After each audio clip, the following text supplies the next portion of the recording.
What's going on, Drinking Buddies? Brand new podcast coming right at you. But you know what we got to do first? We got to talk about those things that generate a little revenue for the show. First and foremost, we are brought to you by the Patreon at patreon.com/Matt Slayer. Do you know you can support this show for as little as $3 a month? Less than the cost of a beer. And for a little bit more, just a touch more. You can get the audio ad free. You can get the video versions a week early. You can get some other bonus content that I throw up there on occasion.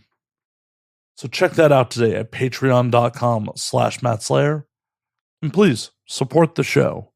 We are also brought to you this week by our merch store at anwd.net/merch. Got some new shirts in the merch store, got some hats. You could go about your daily life and show the world that you're a drinking buddy. Show them that you support this show at anwd.net/merch. We are also brought to you by our friends at Casa Nica. Casa Nica is a wellness brand, the type of wellness that vibrates, lubricates, improves your quality of life. If you go to casa-nica.com today and use the promo code ANWD at checkout, you get 15% off, and any purchases over $100 in the continental United States gets free shipping. Go improve your life. Go to casa-nica today. Last, but certainly not least, the easiest way you can support this show is twofold. First, signal boost. Let people know about the podcast. Tell your friends. Share social media. Really that easy. Cost you nothing. The other, really painless and free way to support this show is go to youtube.com/nowwedrink and subscribe to the YouTube channel. Don't you want to see the full video versions? Don't you want to see what I spend hours slaving over every week to edit for you? I think you do. Go to youtube.com/andnowwedrink. Subscribe today, and let's get on with it. My guest this week, you may have never seen his face before. Lev Lieben is in the house for his very first podcast, showing his face to the whole world. I know the face reveal was a couple months ago, but it's still very new, so you may have never actually seen Lev's face. We talk about the nature of the biz, being a creator versus being a studio performer, bunch of stuff. Get to know Lev and sit back, relax, pop a cold one, and enjoy Drinking Buddies. When aliens come to take over, they look at us like we're out of our minds now. We're gonna galactic makeover. And now we're thinking that they just might be right. I cannot wait for this whole world to end. I'm gonna break out the bottle with my friends. I think they'll tell the best stories when we're gone. And now we drink. What up? How's it going? It's going well. It's going well. Oh my God, you have a face? Shocking, right? I know. I almost kind of forgot from time to time. For fuck's sake, I saw your penis well before I saw your face. Yeah, no, trust me. I could. Oh, God. This is like so real all of a sudden. Anyway, You're like, oh shit, the podcast is oh my happening. God, my face, and I'm on a podcast right now. This is too many things in too few months. This is right? No. Yeah, it's been. I mean, obviously made everything a lot easier. Definitely, kind of like made it super clear how hard I was making life for myself. Like the instant I did something with my face in it for the first time, I was like, oh wow.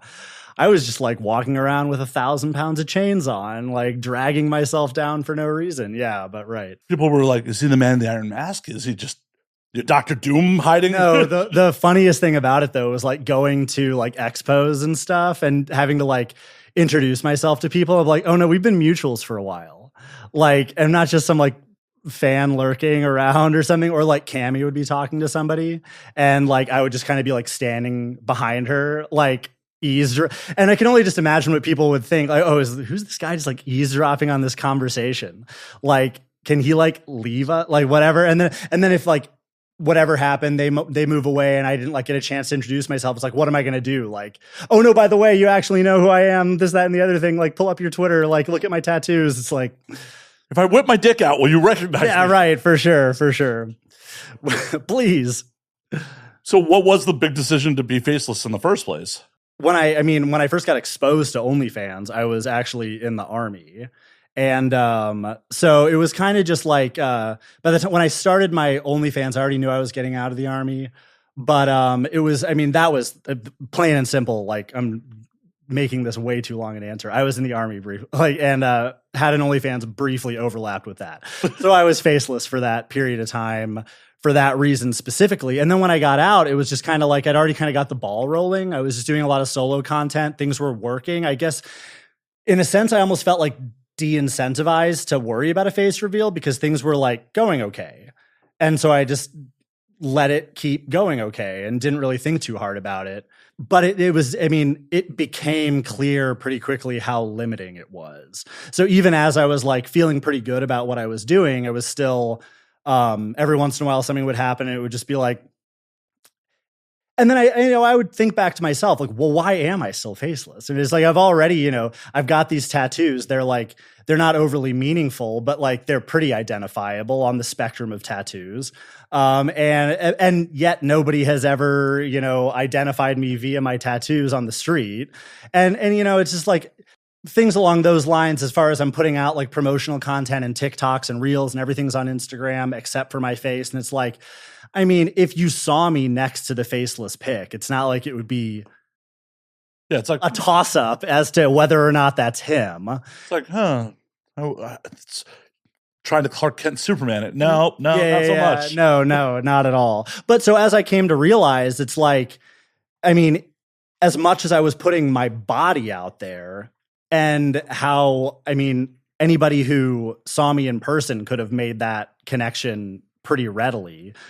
It just kind of made me less worried about it. And I was like, it's limiting me. I mean, obviously when I was just doing solo content, it didn't really matter. But then I'm like wanting to do collab content. And it's like, if someone doesn't want to work with a faceless male talent, it's like, well, what am I going to do? Oh no, like you can trust me. Like, I don't know. Cause I don't want to like jump to conclusions about things that they've gone through, but it's like every once in a while that would maybe come up and it would just be like, okay, that's kind of a loss, but like not the end of the world. But then it was like, the more I would think about it, I was like, I don't need to be faceless. So why am I taking the loss? Exactly. Ever. As rare as it was, it's like, why would I tolerate it? There's been a bunch of discourse over the last year of faceless male creators and female sex workers being like, oh, you're not as committed to being a sex worker as we are. For sure. And I mean, like, nobody ever said that to my face, but it is kind of like, how a part of this industry do I want to be?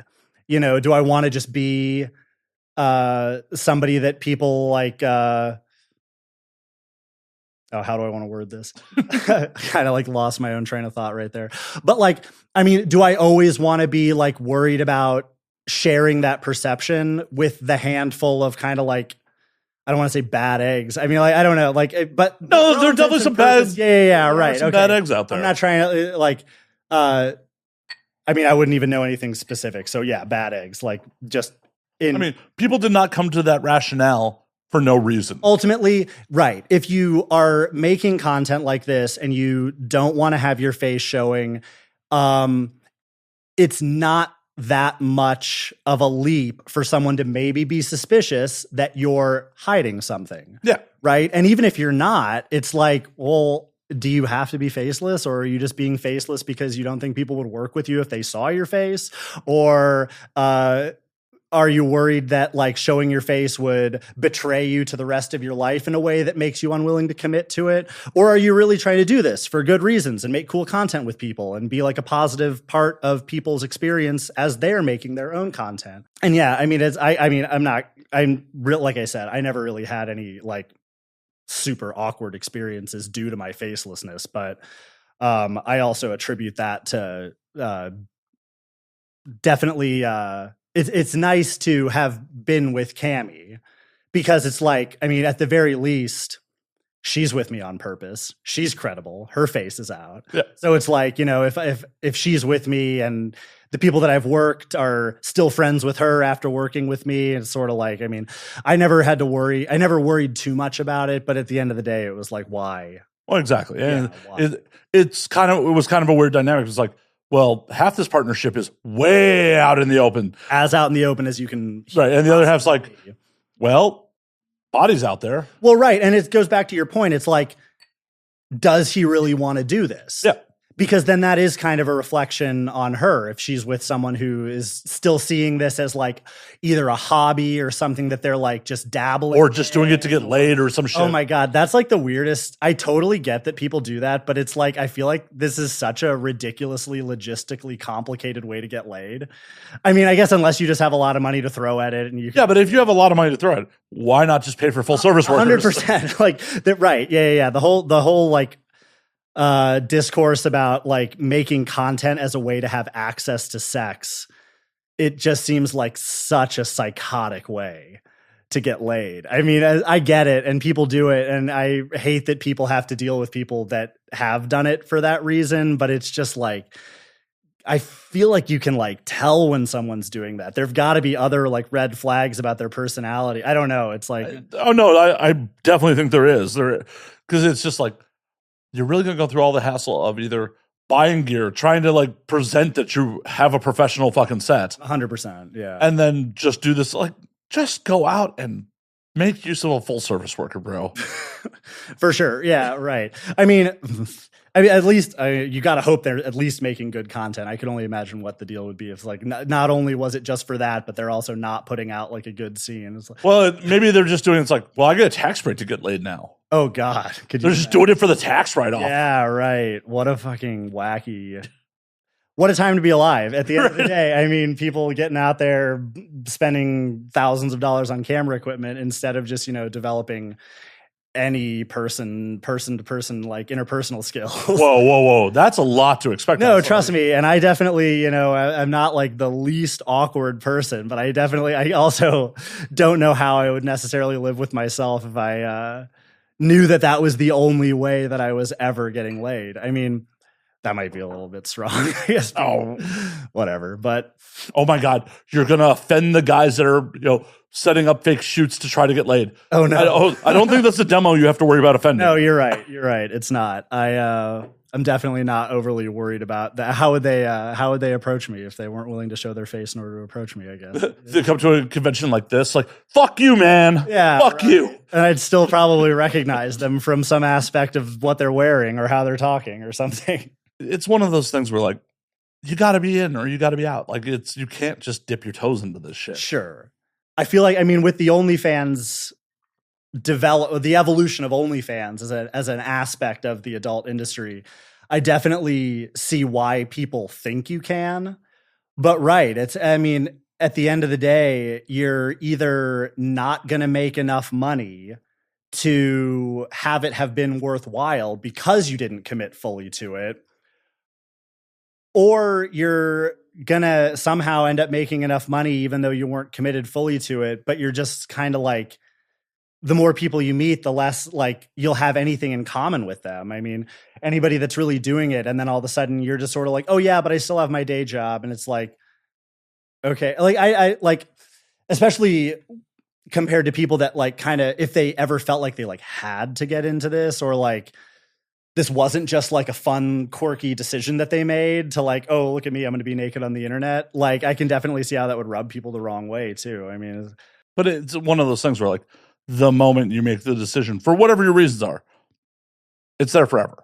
Like for sure. You can't just be like, well, it was a fun thing. It's not like some crazy girls weekend you had and it's just like, woo! Right, no one's gonna ever know about that. It's like, no. It's going to be on the internet for fucking ever. Forever. One scene or a million scenes, you're going to still have to suffer the negative consequences if you try to go back to the real world. No, 100%. Yeah. The shit isn't a protected class. Right. 100% your employer can be like, you did what? Nah. Yeah, right.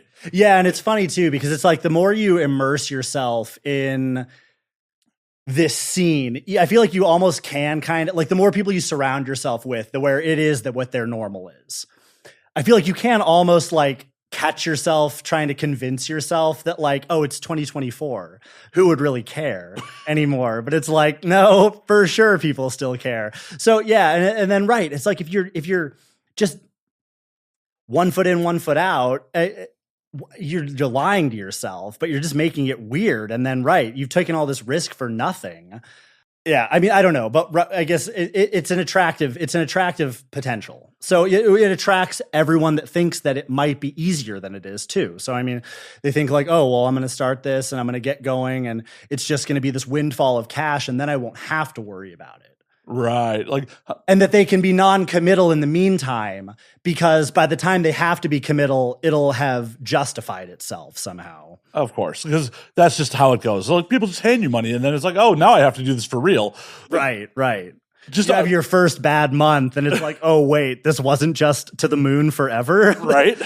That's crazy. Holy shit, crypto bottomed out? Yeah, right. How many hours a week are you spending on your own promotion? I mean, in a day, as much as I would spend at any other job. I mean, because even if it's not constant, I mean, it's not like, you clock in at 9 and you clock out at 5, but you probably accumulate more than 8 hours in a day worth of worrying about it, thinking about it, tinkering with things, strategizing what kind of stupid TikTok trend you want to find, running that TikTok trend, realizing you look like shit while you do it. So then you've got to redo it a bunch of times. You do that for a couple hours before you give up and pick a different trend. And then you've burned a whole day. And sometimes you've created something great, and other days, you just really feel like you kind of wasted the day. But at the end of the day, it is all what you have to do, because if you don't do it, it's never going to get, I mean, that sounds really dumb. If you don't do it, it's never going to get done. But that is like, that's the reality of it. That's the reality. I got to know, how many stupid TikTok dances are sitting on your phone that have never been released? I have never done the dances. Oh, that's not the trend oh, okay. I see how it is. No, right. Yeah, right. I don't know. Well, okay. But bear in mind, I have only been doing TikToks with my face in it since May, right? So my whole TikTok presence has just been like text trends cropped to my nose, because I couldn't, do anything else. So what other choice did I have? And that was its own. I mean, you could have done a headless dance. I could have, but I also just, I was born painfully without rhythm, I suppose. Well, yeah, but that could go viral too. No, you're right. I mean, trust me, I maybe would have been better off at times if I had just committed to the dances, but you still can. We could film one today. Oh God, we have multiple cameras. We could do it. Phenomenal. Okay, I guess if it's not now, it might still be never. And I guess if nobody ever puts me on the spot for it, I might never try to pull the trigger. You're like, oh, this isn't going to be awkward. Oh shit, he's trying to make me dance. Yeah, right. Like, I'm happy to talk about my history and everything like that. You're going to make me fucking dance? No, this is. Oh yeah, nothing's really off limits. I'm not really sure what we could talk about that I would feel uncomfortable with. Oh, anyway, yeah. 20 minutes into the show, I found it. Yeah, that's it. Right. Yeah, I don't know. No, but that's it. I mean, you've got to like, even not doing the dances, which I just, again, I don't know how they would have ever gone. You've got to suspend so much self-doubt to really do it to an effective degree. But it's like, I don't know. It's funny though, because at the end of the day, it's like people are doing that and not having an OnlyFans too. It's like, so you're at least doing it to push people into a money-making avenue that like is worth your while and is benefiting you in a tangible, long-term way. And people over here are just doing it for a laugh. So like, why are you judging yourself too hard about it? I don't know if they're just doing it for laughs or they're convinced that they'll be the next TikTok star, and then this is their 100%. Way that they will make money. And yeah, right.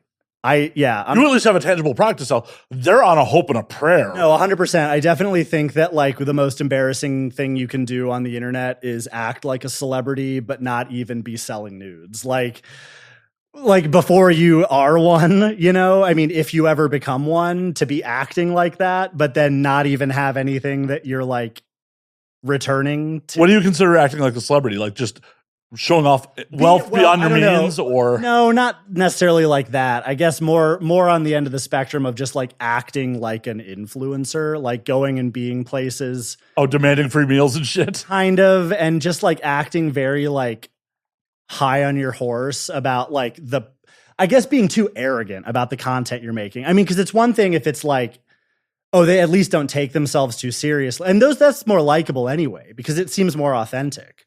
But when the person's out there like just taking themselves way too seriously and you're like, what does this person even do? And you click through their thing and all it is just like a discount code for a supplement company or something. And it's like flat tummy tea.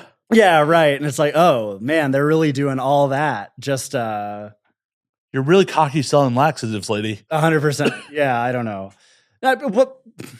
Who cares? I mean, at the end of the day, good for them. Whatever. Well, yeah. They're trying, but Well, there's ways to go about it. Like, sure. I don't fault them for making the money. Like, make the fucking money. You don't have to be a prick about it. No, for sure. Right. I guess whatever.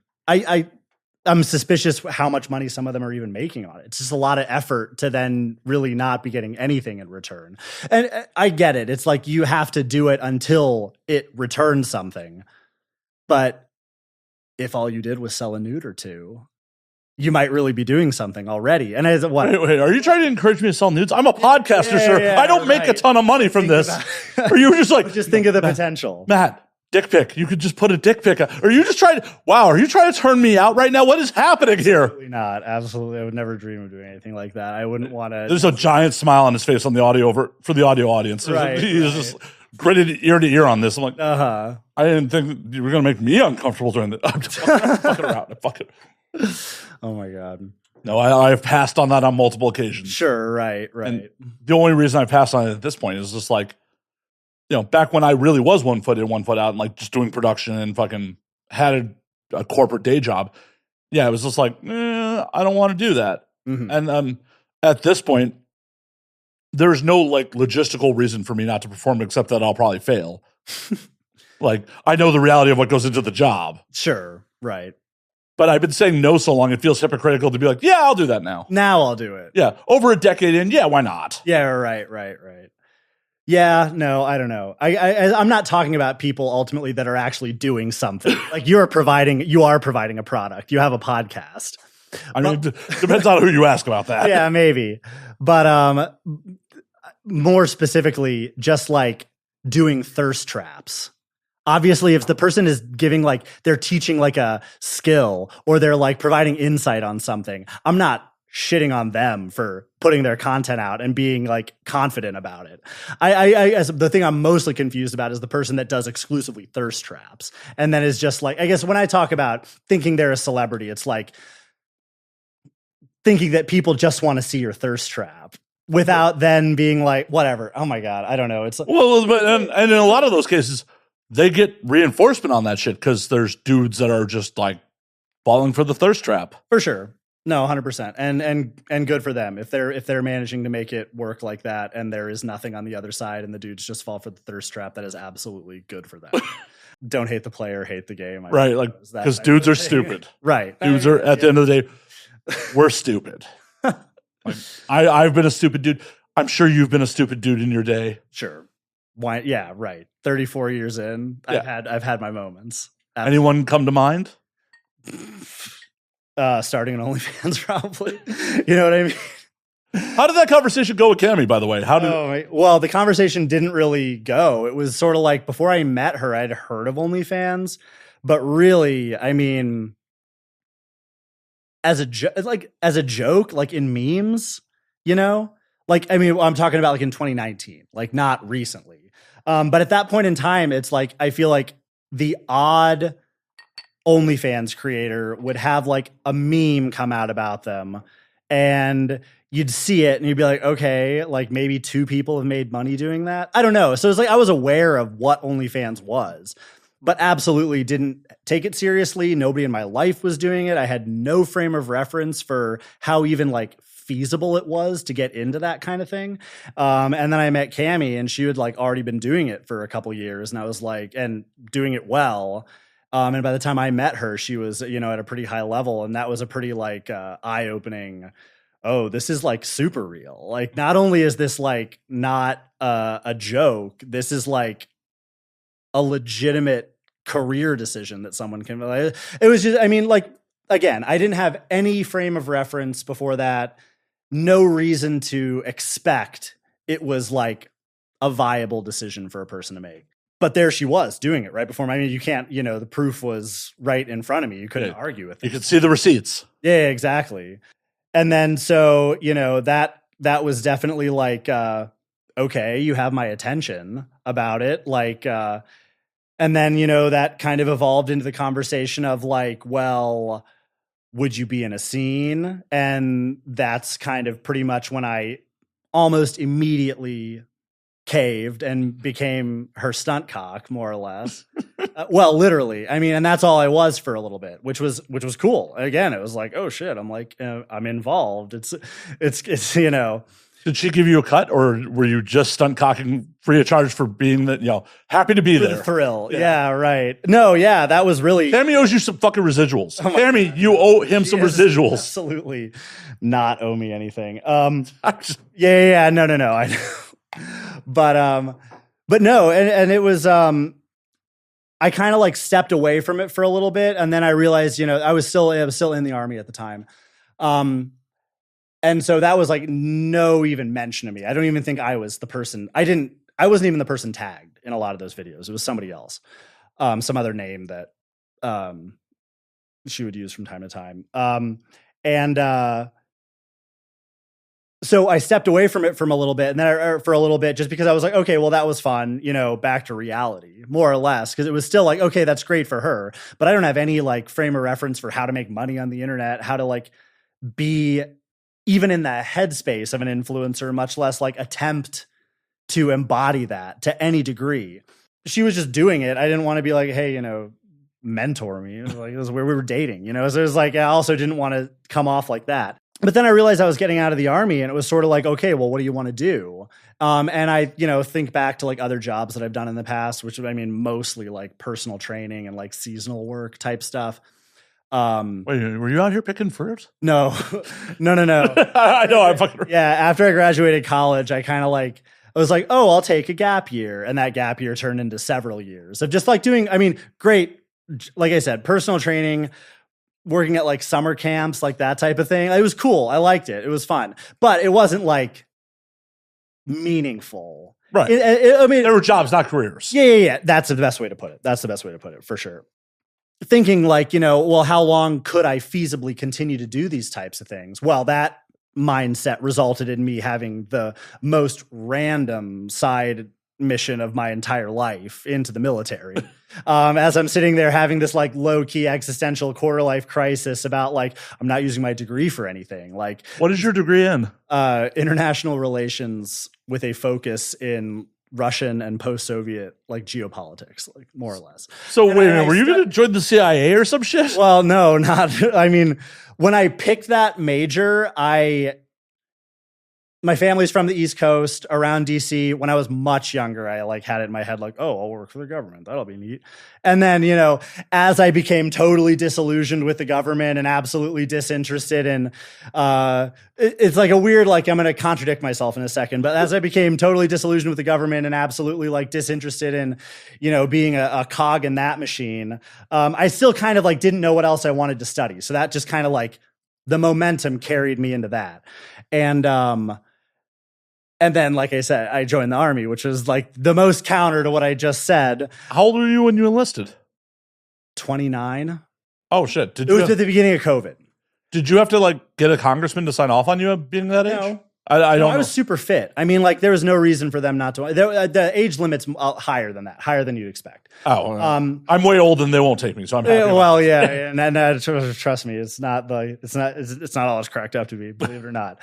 But right, so anyway, I was in the midst of this kind of quarter life crisis. Was sort of like, oh, I'll join the Army. That'll at least be something. And that's, I don't know. It's like back then. I think back to it. It's like, you're still kind of stuck in your vaguely like traditional mindsets of like, what are viable career choices? Like what could I do that my peers and my family would like respect as a decision?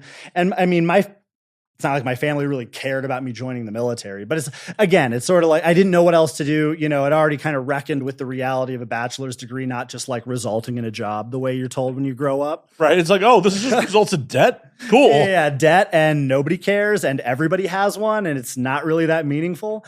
Right. So I'd already kind of gone through that kind of like, crushing blow, and so joining the military is at least like, well, I like to be fit, I like to be active, and at least it's roughly related. And COVID had just started, so nobody else was hiring. I was working at a resort as a personal trainer at the time, and obviously nobody was going to resorts during COVID. So it was in a weird way, it was they were the only people that were hiring. So I'm in OnlyFans. yeah, right. But at the time, again, I was not even close to something that I maybe at that time I still hadn't even heard of it, honestly. Towards the end of that, I ended up getting hurt really badly. What the fuck? And had already met Cammie at that point. So now the OnlyFans thing's kind of in my head. I'm like, as soon as I realized, like, oh, you're going to get out of the army. Like, you're not going to have to worry about it anymore. But what are you going to do? Do I still care about trying to use my degree? No, that ship has sailed. I'm not worried about that anymore. That's what this decision, that was the result of this. And I'd already seen it be interesting and fun. And, you know, I've always wanted something where I could have like a creative outlet and get to like, you know, make art in one way or another. Like I've always liked to paint. Like photography's always been something that's interested me. But like, I mean, I was into painting, but like photography, especially, it's like, I'm not just going to go buy a camera and commit to it. Why not? It's a lot of money. I don't know. It's for something I don't know if I was going to be good at or really like more than just the idea of, you know what I mean? And so that checked those boxes, like this kind of interesting creative outlet. And as far as like the idea of like doing porn, it was like, well, I mean, I was already like in the army, kind of like psychologically preparing to do combat, right, and deal with all of the, you know, psychological fallout and potential for horrific experiences that kind of go with that. So as I'm thinking about like, oh, is there like any kind of ethical gray area with porn that I'm worried about? And it's like, I mean, I've consumed porn my whole life. It's like, how much of a hypocrite would I be if I had an issue with it at this point? And what was I just getting ready to do? Like, I'm not saying that that's not like a necessary job and somebody has to do it. But as I'm kind of realizing that, like, well, but does it have to be me? No, not so much. Probably not. But what was I getting ready to do? And on the flip side of that coin, like, what is porn? I mean, because people act like it's this like ethical gray area and morally kind of like treacherous, you know. But it's not. And of course it's not. It's a bunch of consenting adults making a product for adults to consume. It's right. I mean, kind of what I would tell myself, or not what I would tell myself, but like the metaphor that I kind of came up with is like, you know, is porn a vice? It can be, sure. But if I went and started a microbrewery, if I like went into microbrewery and started making alcohol, everyone would be like, oh, wow, how quirky, how interesting. Like, what a neat little like job that this guy got into. Someone could drink themselves to death on it right away. You know what I mean? So it's like everything so fucking sugar, caffeine, 100%. They're all fucking vices. You could be like, I'm just doing a little roaster and like, and then it's like, oh, you are all wildly addicted to my socially acceptable product. Exactly. It's all the level of social acceptability of the product, not that how much harm it actually does. I'm pretty sure porn does less harm than caffeine or sugar, and much less harm than any more dramatic vice than those things. Whoa! Don't talk about my booze. I'm not again. It all has to do with responsible consumption and, you know, being within reason. I'm not shitting on you for drinking. I'm not shitting on anybody necessarily for having a vice. No. Life is not. Who wants a raw dog life? Exactly. That's what I was going to say. Life is not super fun all the time, and a little vice here and there takes the edge off. And that's fine. For fuck's sake, if we weren't meant to consume it, it would be poisonous to us. Well, I mean, we want to split hairs. It certainly is. But I mean, lethally poisonous to us. Yeah, no, right, 100%. Castor beans fucking murder you. I totally. You have receptors for this shit in your brain. 100%. We've evolved to. I'm just trying to justify my horrible position. No, and honestly, I'm just biased because I stopped drinking when I was 24. Only. Not for any exotic or tragic reason. I just started getting these like 48-hour long hangovers. Ugh. And it was just like, I couldn't even enjoy being drunk when I was drunk because I was so like pre-anxious about like how bad the hangover was going to be the next day. So I just stopped. I mean, what would you drink? What was your liquor of choice in those days? Either whiskey or vodka. But like, I didn't personally ever feel like a significant, like, affinity for one or the other. Like, I got drunk. Like, I always thought it was kind of like, not that I don't believe people. I mean, it's such a subjective experience, but I could never be like, oh, tequila makes me feel this way and whiskey makes me feel that way. And vodka, it's like, I'm just drunk. Well, that's a little psychosomatic. Like, No, yeah, for sure. The different alcohol types. Now, the quality of the alcohol definitely has some physiological. 100%. Because it's like, oh, there's a reason this shit is fucking $10 a bottle. Yeah, no. Yeah. Like, it's full of impurities or sugar or things that will make you horrible. Yeah. You know, fucking horrible. But I actually want to dial it back a little bit. Was it like a near-death experience or? Oh, no, not like a near-death experience. Okay, if you weren't attended to immediately, could you have died there? I don't think so. Okay. But it definitely, like, if I hadn't had that like total like break in momentum, I mean, ultimately, like I said, like being in the military was not for me, but I had all this momentum of like, well, it's going well.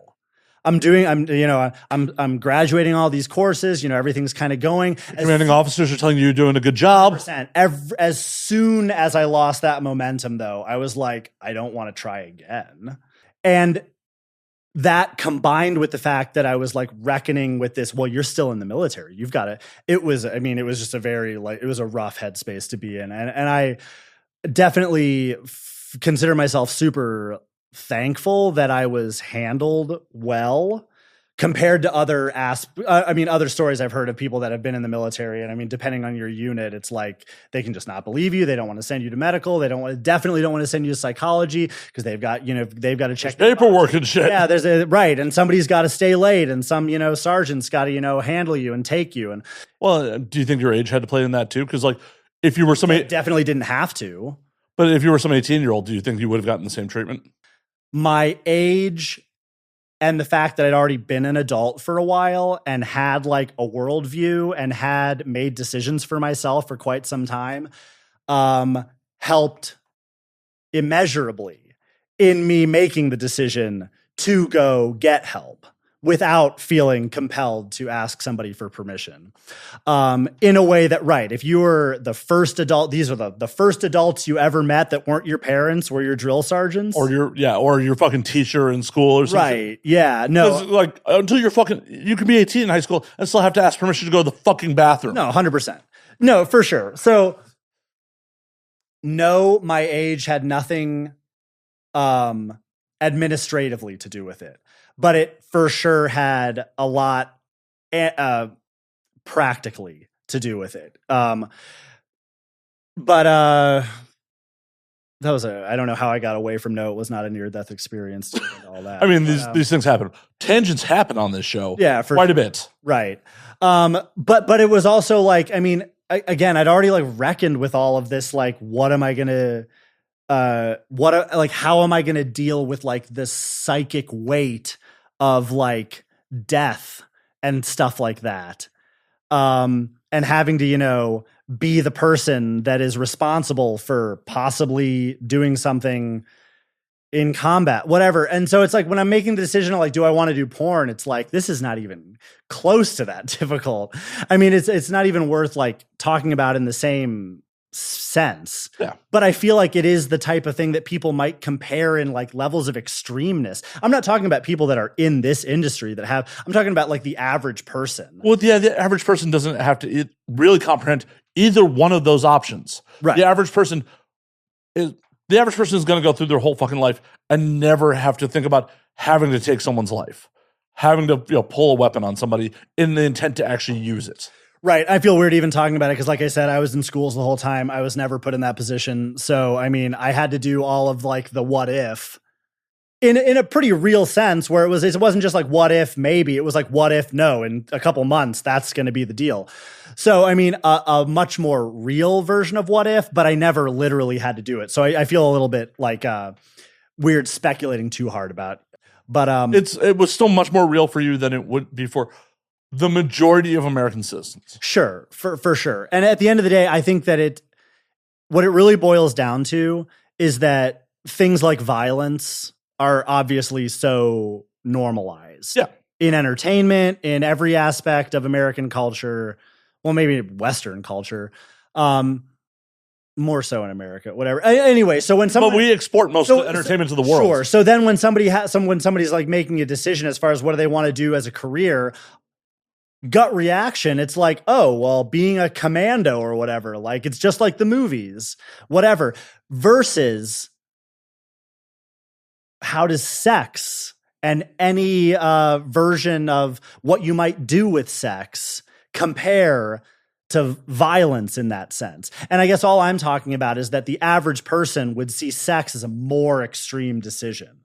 Yeah, well, in a sense, because I think that people typically only think that sex is acceptable if there's some level of like shame associated with it. Not in the context of like sex, but it's just monogamous sex and they're just well, yeah, but like hooking up has never been shameful in my experience. Like no one has ever shamed me as a dude for hooking up. For sure, but people would still. Yeah, it's a double standard for guys and girls, no question, absolutely.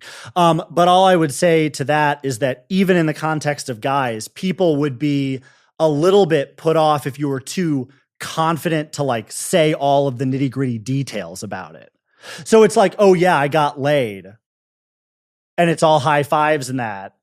But well, it becomes a weird double standard because it's like if I hooked up with some random girl I'm at the bar and I get into the nitty gritty of like the hookup with some random at the bar, you know, your boys will high five you on that. The minute you start talking about your partner like that, right, then everyone's like, whoa, I go to brunch with her, dude. Yeah, right. What the fuck? Yeah, let me, I think of a better way to put that. Because it's like, well, I guess I'm not talking about like relatively mundane versions of sex, like hooking up, sex that like partners have, you know, behind. Oh, way to imply that I have mundane That's sex not on what I'm talking about. hookups. I'm talking about on the spectrum of sex acts. I'm fucking hurt here. Oh, You're just like, that's not what I meant at all. I'm talking about, I mean, you're right, but goddamn.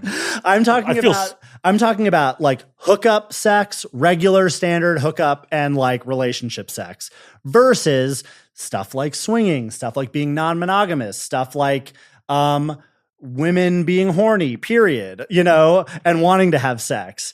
Like things like that, I feel like they're only roughly acceptable if there's some degree of shame associated with that, by which I really specifically mean, oh, they're swingers. Like, that's weird. How weird. Yeah. Like, right. And they don't maybe talk about it too much. Or like this couple like film themselves having sex, but they never would talk about it. They'd never let anyone see it.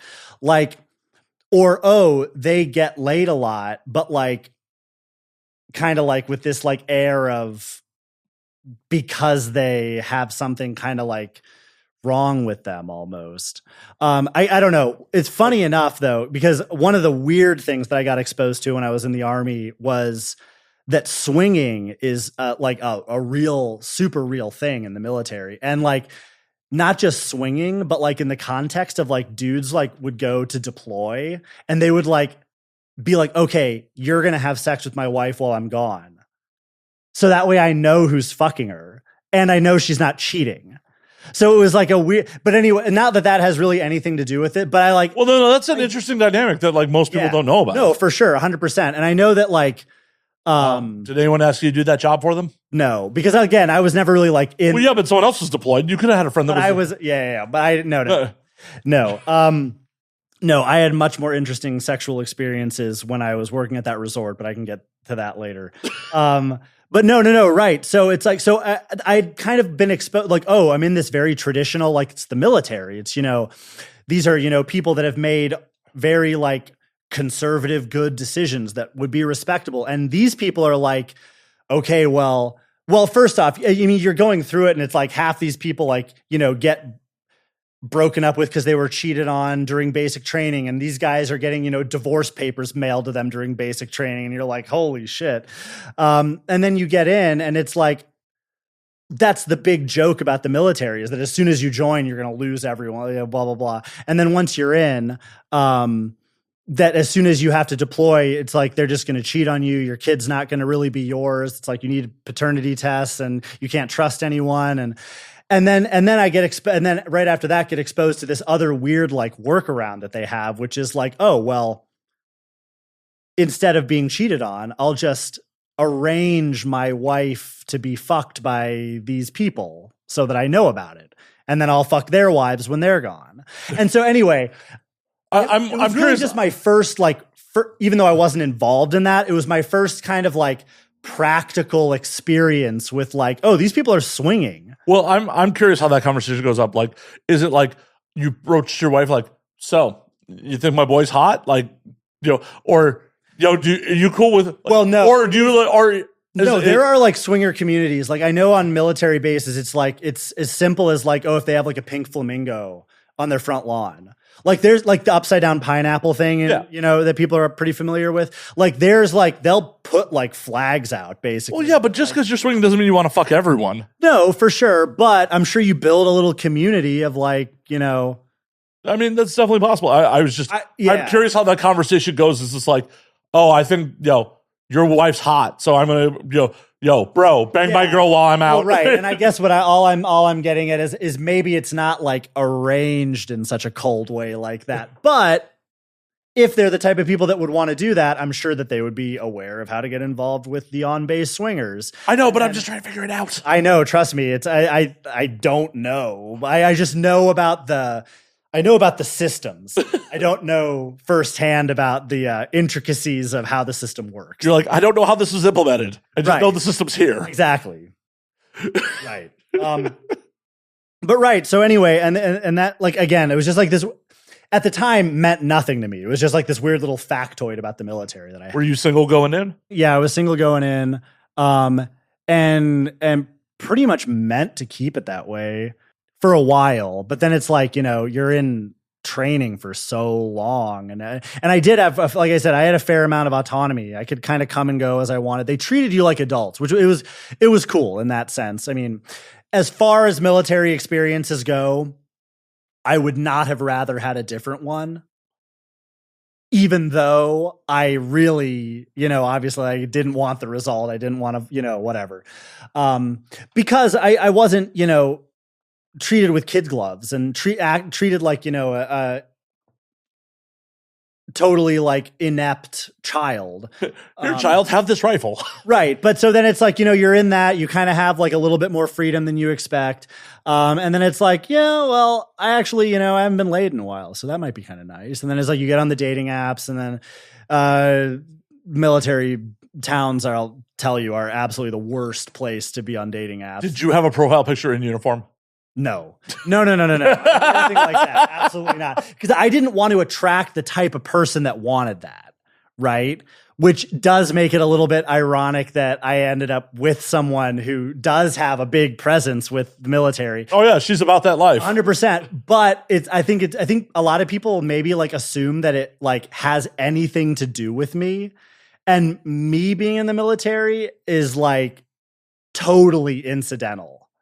Absolutely. I'm not sure it was like a big aspect of why. Again, I didn't have a picture in where. How did you two meet? We like matched on a dating app. The way she tells it, we matched on a dating app and never met. And then matched again on a different dating app, which I remember. I don't fully remember the first time. You ghosted her? I didn't ghost her. I was using dating apps as like a means to pass the time. I didn't really have like strong intentions of going and meeting someone. You're out here window shopping. So we match on a different app some months later. She was like, let's go to a baseball game, and in some minor league baseball game in North Carolina. And I see that message, and I'm just sort of like, I know what and now it's funny to think back on, because it's like, she was like, oh, he's a guy, I'll take him to a sports thing. Cause I wasn't from there, and she had like she'd lived in North Carolina for a while. And she was studying occupational therapy near the military base that I was stationed at the time. So she's like, oh, I'll take him to a baseball game. And I see that, and I'm like, I do not fucking care about baseball. I was like, this is going to suck. I was like, low key, I'm like, she better be cool, because I do not want to go to this baseball game. Anyway, we show up to this baseball game, and funny thing is we end up hitting it off because we both like do not want to be there. Like we're both like sensory overloaded by the noise of it. Neither of us care about baseball. We kind of like realized luckily quickly that like she had just kind of made that call because she thought it would be something I was interested in. And I only said yes because I'm like, well, she's hot. right? Like Things we do as dudes. there's worse ways to spend an afternoon in Fayetteville, North Carolina. I'm sure. Yeah. And Fayetteville, North Carolina, fun fact, is like always top 10 in like STD statistics. And I'm looking at her, I'm like, she looks like she is responsible. Like and not everyone does. So I'm like, at least at face value, it looks like if I got laid, I wouldn't. How do you snap judge it like this girl looks responsible? How do you snap judgment that? From a lifetime of never getting an STD. And just feeling more confident about my decision making than a responsible person necessarily should. I think it's funny because it's like, I mean, I never had an STD. I also like never got tested before I started doing this. It's just funny to think back on like how many bullets I for sure dodged. Oh, you know what I mean? Because now it's like I'm never more than like 10 days without getting a test. And I'm more paranoid about it than I've ever been. well, you should. You should be more paranoid. 100%. No, but it's just funny to think back about how not a thought it was. And then when I like match, and I mean, before I say the next thing, to say me and Cammie are non-monogamous. You don't say. So when right. Well, in real life too, not just on camera. Well, no, I know, but yeah. But so now it's like when if I want to go see someone or I match with someone and it's like, I'll bring that up. It's like a rude reminder of not only how not a part of most people's lives getting tested is, how offended they get when that's you wild. imply that you would like them to be tested, or when you even bring it up. I mean, especially put it this way. If Cammie wants a guy to get tested, 9.5 times out of 10, he'll find a way to get tested. Yeah, they'll get tested. Get laid, right? He's going to get tested. He's going to go to a baseball game. Like Exactly. If I ask a girl to get tested, I'm assuming too much about her, whatever. But yeah, that's the trash seeing itself out. 100%. No, so it's not like I'm like, oh, that sucks. I wish I could have, fucked her. Well, I mean, on some levels, it's still like she was hot. It would have been nice to fuck her, but it also would have been nice if I didn't have to convince her to be responsible with her sexual health. I 100% agree with you. Like, right. It's like, oh, that's a big red flag. But it's just something funny that I think about because it's like I never worried about it, and now it's like something that I'm obviously like actively, practically, and just generally concerned about. And then every once in a while I get this like reminder. I was like, oh yeah, this is like people like really don't fucking care. No. Oh, well, in real life. Like I've had a weird like roller coaster with that. Like, so, cause I had sex ed in the fucking 90s. Yeah. And they're just like, oh, if you have unprotected sex, you're just getting AIDS. Straight up. No condom, you're just getting AIDS. Yeah, for sure. So like the first time I intentionally raw dogged someone, I freaked out. Yeah, I 100% freaked out. And then when I realized, oh, this feels great and it's not that big of a deal. Yeah. I was not as responsible as I should have been for a little while there. It's like, I think back to it because it was like, I was way more worried about getting someone pregnant than I ever was about getting an STD. So it was like, I would always use a condom, but only because I didn't want to get people pregnant, not because I was particularly worried about getting an STD. It was a little bit of both. I mean, I used a lot of condoms, but like legitimately, like the first time, like I had a couple condoms break. I got involved with someone, like got a full on relationship because we had a condom break the first time we hooked up, and it was just like, and that resulted in a relationship. Yeah, right. That's like the weird like trappings of like rigid traditional monogamy. Yeah. Like, oh shit, we've got to get married now. Yeah, it's like legitimately like we hooked up once in Florida at like a convention. Right. The condom broke. And her and I ended up in a relationship where she moved to Chicago for me. Like, yeah. For you to tell me that now, like, that's insane. Right. No kidding. Yeah. Insane. But at the time, it seemed like the right thing to do. Oh, yeah. Right? Yeah. It's like, no that was so fucking scary because it's just like her and I hooked up. And I remember, like, going at it, was like, oh, you feel amazing. Popped. And then this feels great all of a sudden. Yeah, you feel fucking amazing. This is crazy. Popped and then walked to the bathroom to like take the condom off, and it was in a ring around the base of my dick. I'm like, yeah, right. I just, yeah. It's like you came at me. I'm like, yeah, I did. I take it back. What? It's like, yeah, I was like trying to justify this, reckon with this in your head. Yeah. No, yeah, for sure. But anyway, so no, like, oh, how responsible did she look? I mean, compared to some of the people that you would match with around a military base, she looked super responsible. But so anyway, yeah, we went and we hung out. She was still in school. She was just kind of doing that on the side of being in school. And I was, that was the first time I'd ever been exposed to it. If you had never swiped right, where would you have ended up? In all seriousness, I would 100% just be back at the resort that I had worked at before. Cause that was like, there was nothing wrong with that job. I was overthinking how unrealistic that job was as a long-term career goal. Cause I could have easily just transitioned into like the corporate side of that resort, whatever. It's like, it wasn't nothing. But that was kind of another interesting, development in my like kind of sexual evolution was being at that resort, because it was like, you ever heard of a resort called, I don't know if I can say like a resort name. I mean, you can say whatever you want. Fine. Yeah. It's If called, they send me a cease and desist, they send me a cease and desist. right. Yeah. I don't know. Cause You could say the rough geographic location of this resort. it's all over the world. The one that I worked at was in Florida.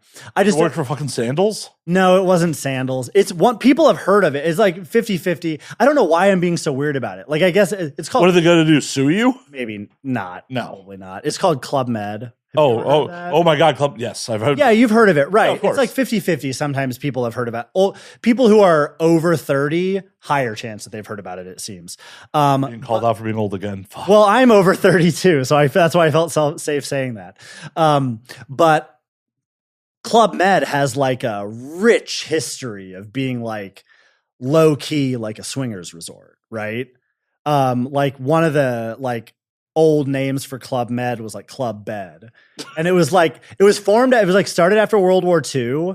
And like the whole like vibe of it was just like everybody's so bummed out about World War II that we're just going to have this like resort experience where people can be like loose and relax. And that turned into like people in Belgium, I think, just like going onto the beach side and fucking each other. And then it just kind of developed this like interesting culture of being like not overtly a sex resort, but a sex positive resort, I guess, call it that. But so while I'm working there, it's like I just remember like in the orientation, it's sort of like, and this is why I guess one of the aspects of it that I'm like, would they care? It's like, well, I mean, whatever. It's not like I'm saying anything that like, I mean, you're not looking to get rehired. It's fine. well, that too. But it's like during the orientation, it's sort of like, don't have sex with the guests, right? But in hindsight, it's like, don't have sex with the guests, wink. And then like 2 lines later, it's like, don't say no to the guests though. And it's like, wink. And then like, Don't get caught having sex make with sure the guests. you're being, a good positive experience for the guest. Wink, wink. Because it was the interesting thing about that resort was like, the employees of that resort were like very much like part of the experience.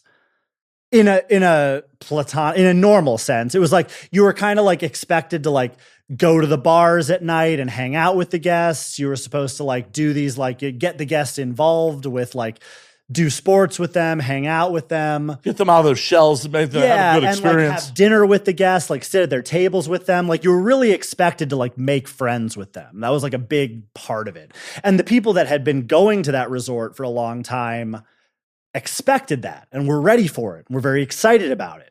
So every week, this new batch of people would come in like, oh, I don't remember you from last season. And you're very much like a feature of the resort in that kind of sense.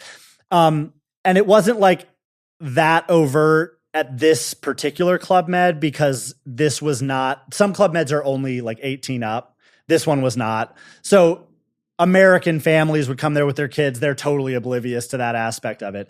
But European people would come there. And a lot of them had this vibe where they were like, they definitely knew what the deal was. And their grandparents had come there. They remembered coming there when they were little. And then now they're adults coming there. And they're really wanting the Club Med experience. And it was like, and so I kind of got like, that was like the first time I had like, not the first time I had a threesome, but the first time I like had sex with someone while their partner watched.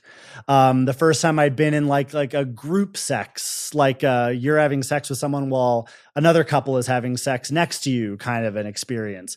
And it all just was very like again, like in the context of like, oh, this is just, fun secret stuff that you're having behind closed doors. Super eye-opening. I thank that experience for kind of like contributing to my like level of comfort in my like sexuality and sexual expression, and me dabbling in like my sexual, like exploring my sexuality in general. Did the cuckolding happen first, or did the group sex happen first? The cuckolding one happened. And it was very much that. It was sort of like the wife would come to the like group fitness classes, because I was a personal trainer, but I also like did the group fitness stuff. The wife would come to those. She would like, come hang out around the gym. I'd be like, I also would like lifeguard from time to time. And so she would be at the pool and she would just start talking me up. And at first I was sort of like, oh, this like European woman is hitting on me. This is sick. Right. And then she was like, come get dinner with me. And I was like, okay, great. Cause it's also like nice when it's not like when you get along with them, cause you have to like, yeah. If you don't have dinner with someone, you would like be like, why aren't you having dinner with someone? So it was nice when you actually wanted to have dinner with the person. And so I go and sit down with them, and it was like, and she's not alone at the table. And I'd never seen like her husband with her. So it was sort of like, oh, like, is he pissed that you've been like talking to me like this? Or so? I was ready for something to happen like that. Because again, I'm like not in that kind of headspace at that point in my life. And then it just pretty seamlessly transitioned into, no, hang out with us. He's chill. Like, and he was fun. He was cool. I hung out with them like at the bar. And then it was sort of like a couple hours later, I'm banging his wife while he's sitting in what I now know is a cuck chair. And I didn't know the term cuck chair before. Raw or I protected? started doing this. That was protected. But here's the thing, that resort literally provided condoms to the staff. So it's like, and the staff all lived on the resort. So it's like, oh, this is because we know you guys are going to fuck each other, which for sure happened. But at the same time, it was like, you just like have like, we have access to condoms, like, this is like part of it. So anyway, it's funny thinking back on it, because it was very much like a don't fuck the guests unless they really want to kind of like, energy, you know what I mean? They're still paying. Exactly, right. Don't fuck the guests, but don't get a bad TripAdvisor review. Right? Like that was kind of the energy. Oh my God, you can't lay mediocre pipe. Someone might actually review it. For sure.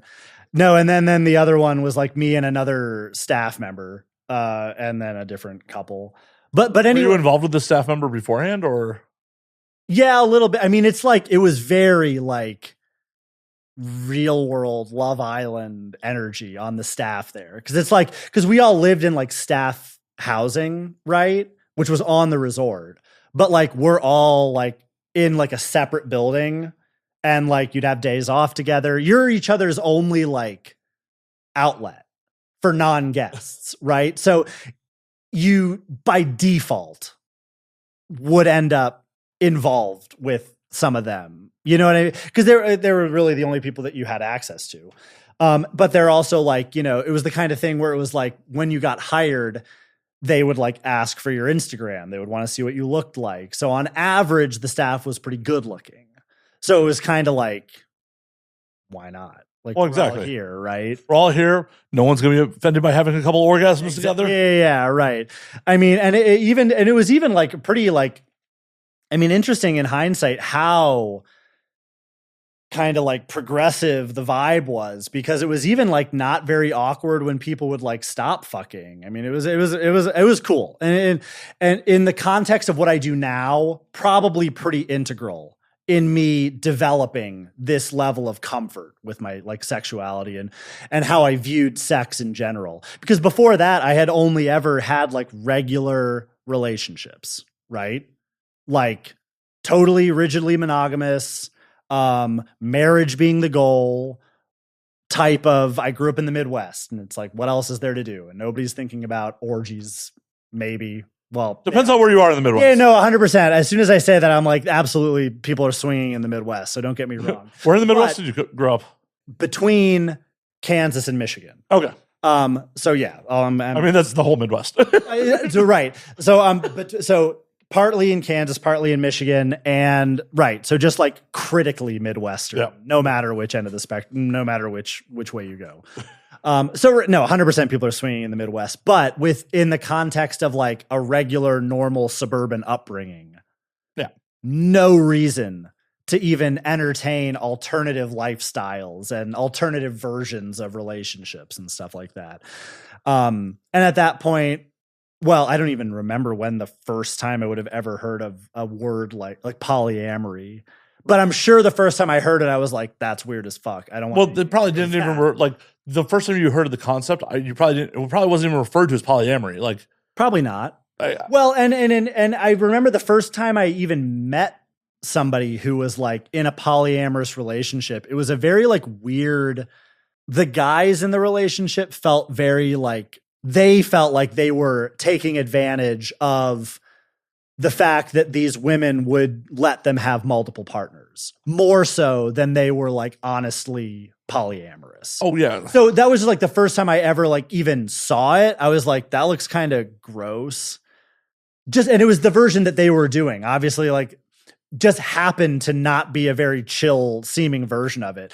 So then, right. It's like, I just kind of wrote that off. I was like, okay, well, that's not for me and whatever. Can't remember when I actually heard of polyamory, but like open relationships were like, there was no difference between open and polyamory for a very long time in my life. Like, right.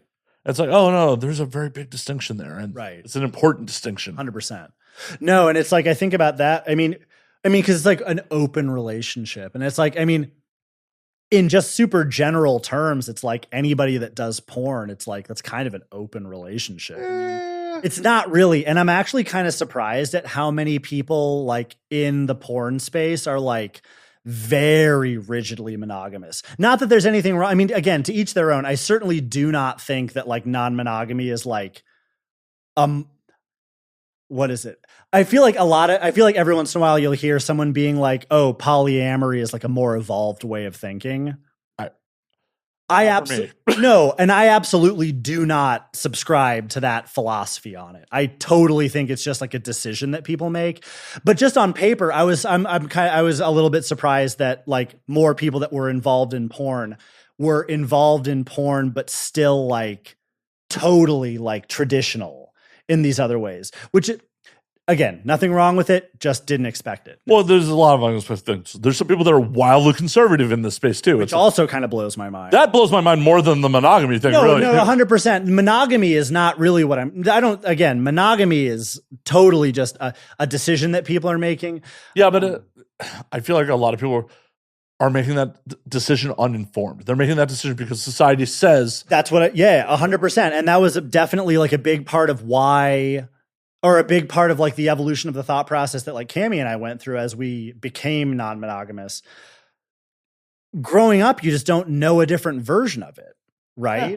So even if you grow up and you get like twinges of feelings, I feel like you're more likely to just tamp them down because you think like, that's wrong. That's wrong. That's my person. How could I, Exactly. That there's something like fundamentally wrong about it. That's the better way to put it, that there's something fundamentally wrong with it versus is it just like what meshes correctly with you, right? Are you making the decision because you think it is immoral, I don't know why I said that, unethical, immoral, somehow wrong to be non-monogamous, or is it just what works for you to be monogamous, right?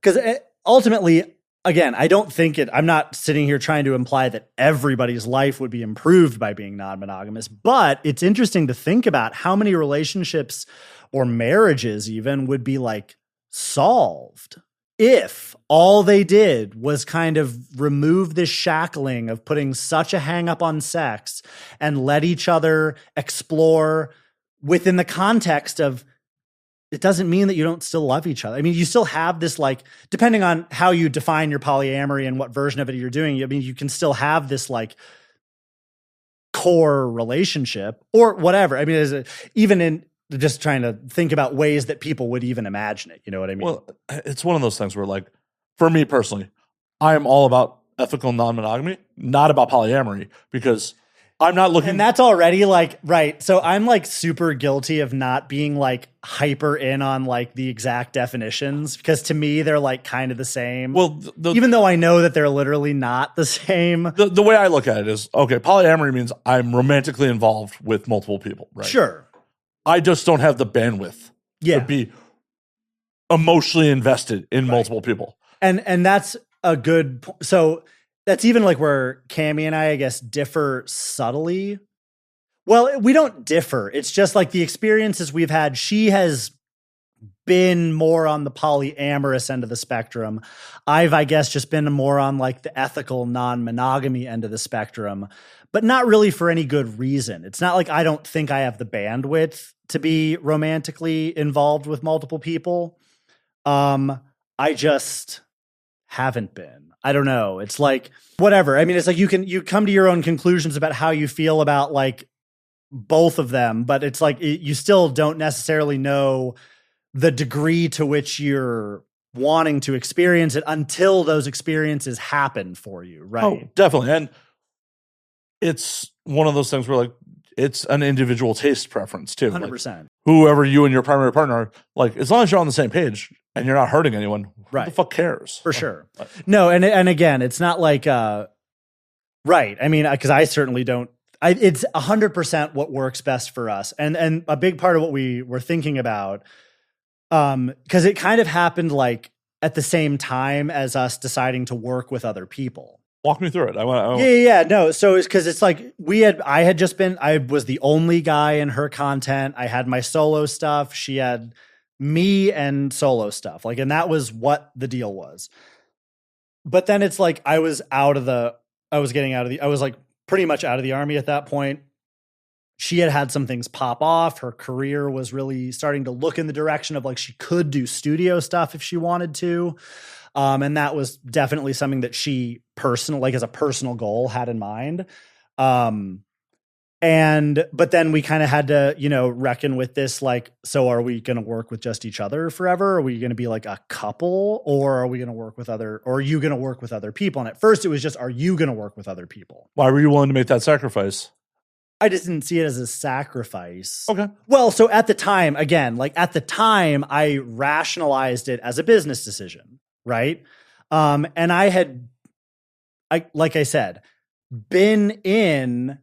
had experiences in my life and been in situations in my life where I'd already kind of experienced sexually liberated individuals and non-standard relationship dynamics. And so it was like, I'd been exposed to those and I kind of dipped my toes in versions of it.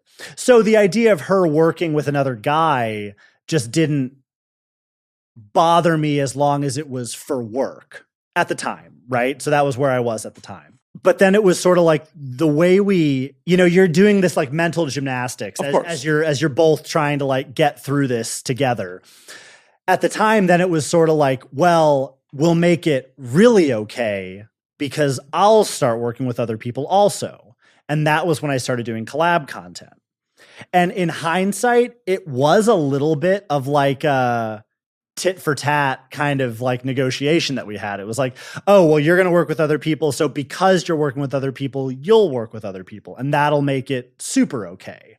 Right. And in hindsight, we're definitely still just like circling around this, elephant in the room of like, both of us would probably rather just have the option to be with other people from time to time. And the thing that really kind of like solidified that for us is like, we're both kind of like looking back at past relationships and being like, I mean, like certain, like the types of people that were like, 3 months into a relationship, it like didn't matter how much I liked the person, like anything about them. It was just like something would just kind of die in me where it was just like, I couldn't like stay interested in someone for very long. And I had a relationship that lasted way longer than that, but they always felt like they ended up like bitter and kind of resentful and stuff like that.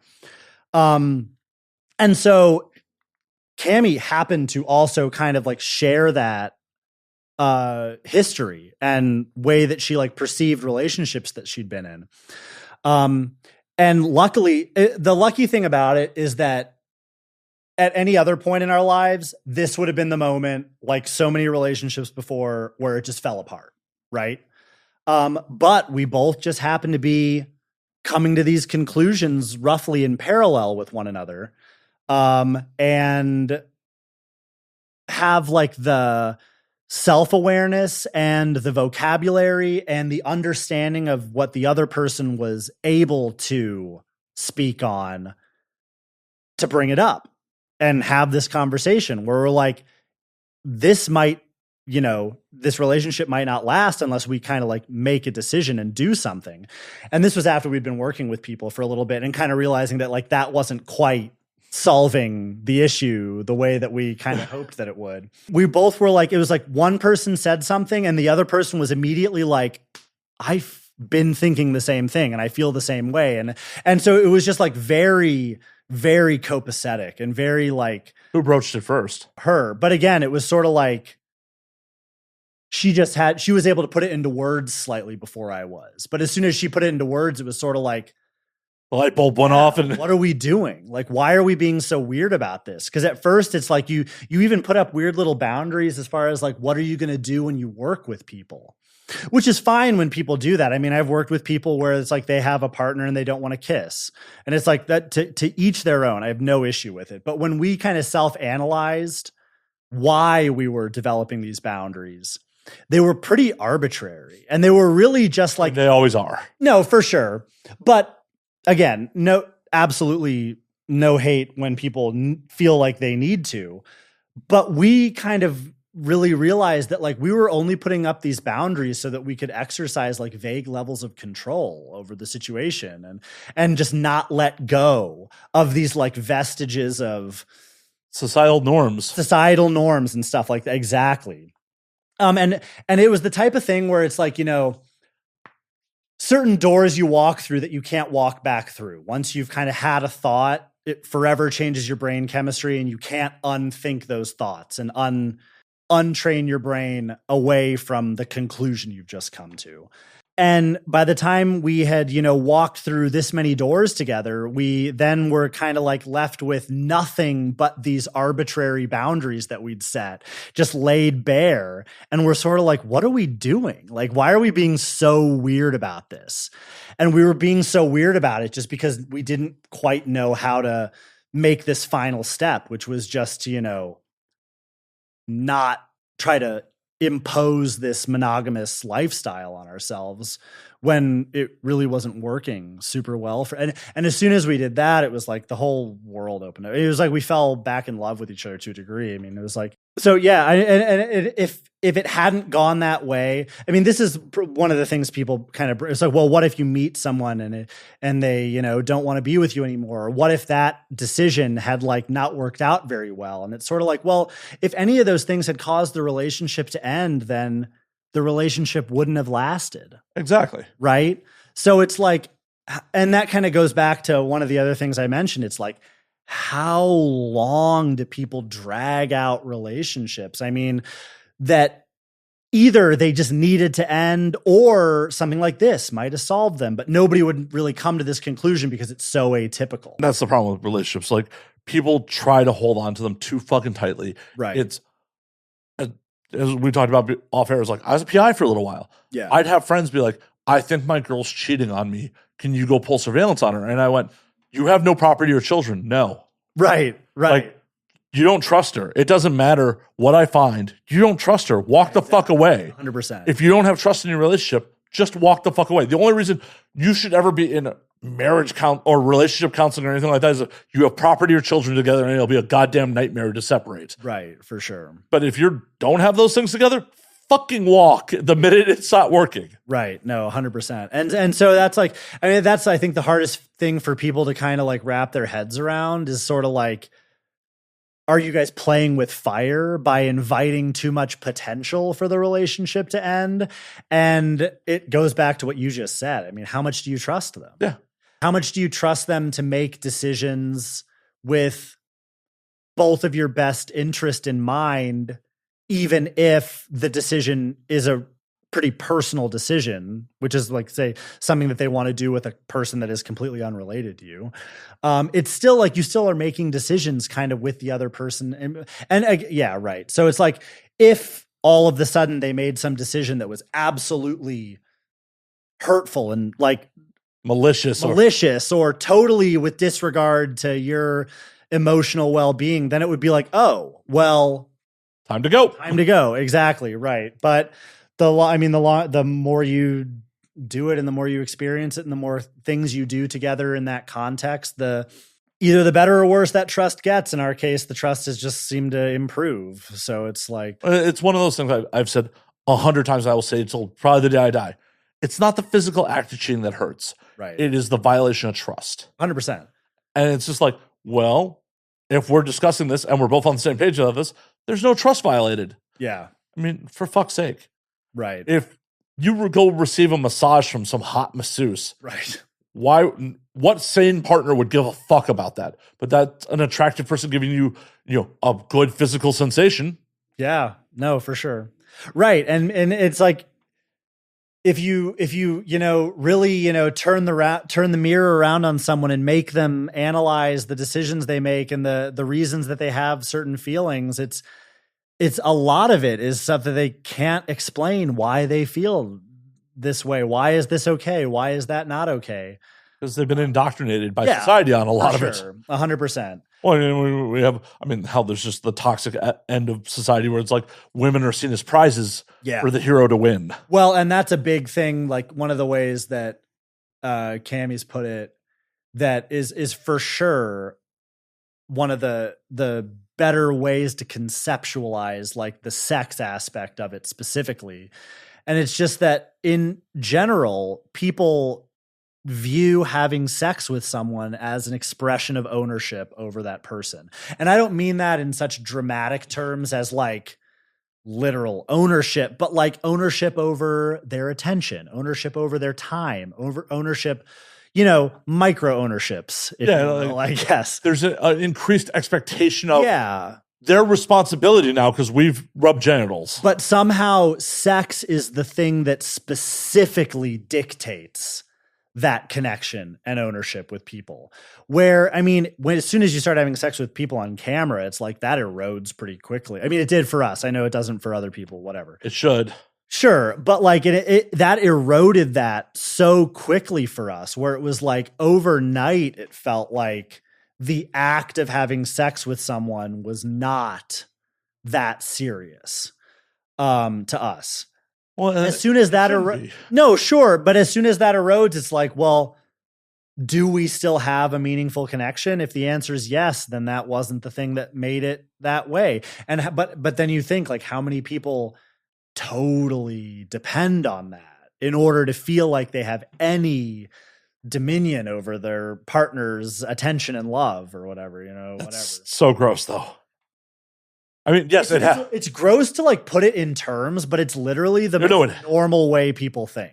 Oh, I know. Yeah, there's a lot of things in life where if you take a step back and look at them logically, 100%, they're gross as shit. I think. Well, but I also, it's like that's the funny thing about like therapy to me. I think it's like half the time the therapist isn't even really telling you anything. They're just giving you an opportunity for you to hear yourself out loud and realize how illogical the thought you just had in your head sounds when you say it out loud, right? So it's like, as soon as people, think about things or say them out loud or realize that it's not that difficult to realize how illogical a lot of the thought processes that you have are. Oh yeah. And then once you realize it, you kind of can't go back from that. Pro tip out there. It's much cheaper than therapy to start a podcast. Yeah, right. I'm kidding. Please don't. Please don't. We don't need more of us. For sure. Right. There's a lot of hypocrisy out there. There's just a lot of societal norms that have been ingrained for people because, women were property not that long ago in human history. Sure. Right. Hell, what year did women get the right to vote in the U.S.? Hell, in 1974, a woman couldn't open her own bank account without her husband or father. Wild. Yeah. Right. That's in our parents' lifetime. No, 100%. Yeah. So, and it's like, that's why I definitely don't fault people for not leaping all the way to these conclusions within that kind of time frame. But I am just I'm happy that I got the opportunity to come to those conclusions myself, and ultimately just very happy that part of that evolution landed me in this kind of job where I don't really have a boss. I get creative control over these like interesting artistic endeavors that I, like to do. I get to meet very cool people, and if I had been if stuck in these, the societal norms and the traditional mindsets, I don't know that any other job that I ever could have stumbled into could ever have made me feel so completely like satisfied. And that satisfied in the sense of, like I said, like control over my day. I get artistic expression, like these basic things that you take for granted when you work a traditional job, that you take for granted because everybody has a boss. Everybody has to clock in. Everybody has to do things they don't want to do. Everyone has to contribute to their 401k. Exactly. Everybody has to do overtime for no pay. But then as soon as you do something where it's like every extra bit of effort you put into it directly translates into personal growth or either professional growth, technical growth, or financial gain. It's like you can't imagine doing something else where it's like you're just clocking in no matter how hard you work. You still just clock out at the end of the day. You're doing a lot more work than someone above you so that they can take a nicer vacation than you. And at the end of the day, none of it really means anything.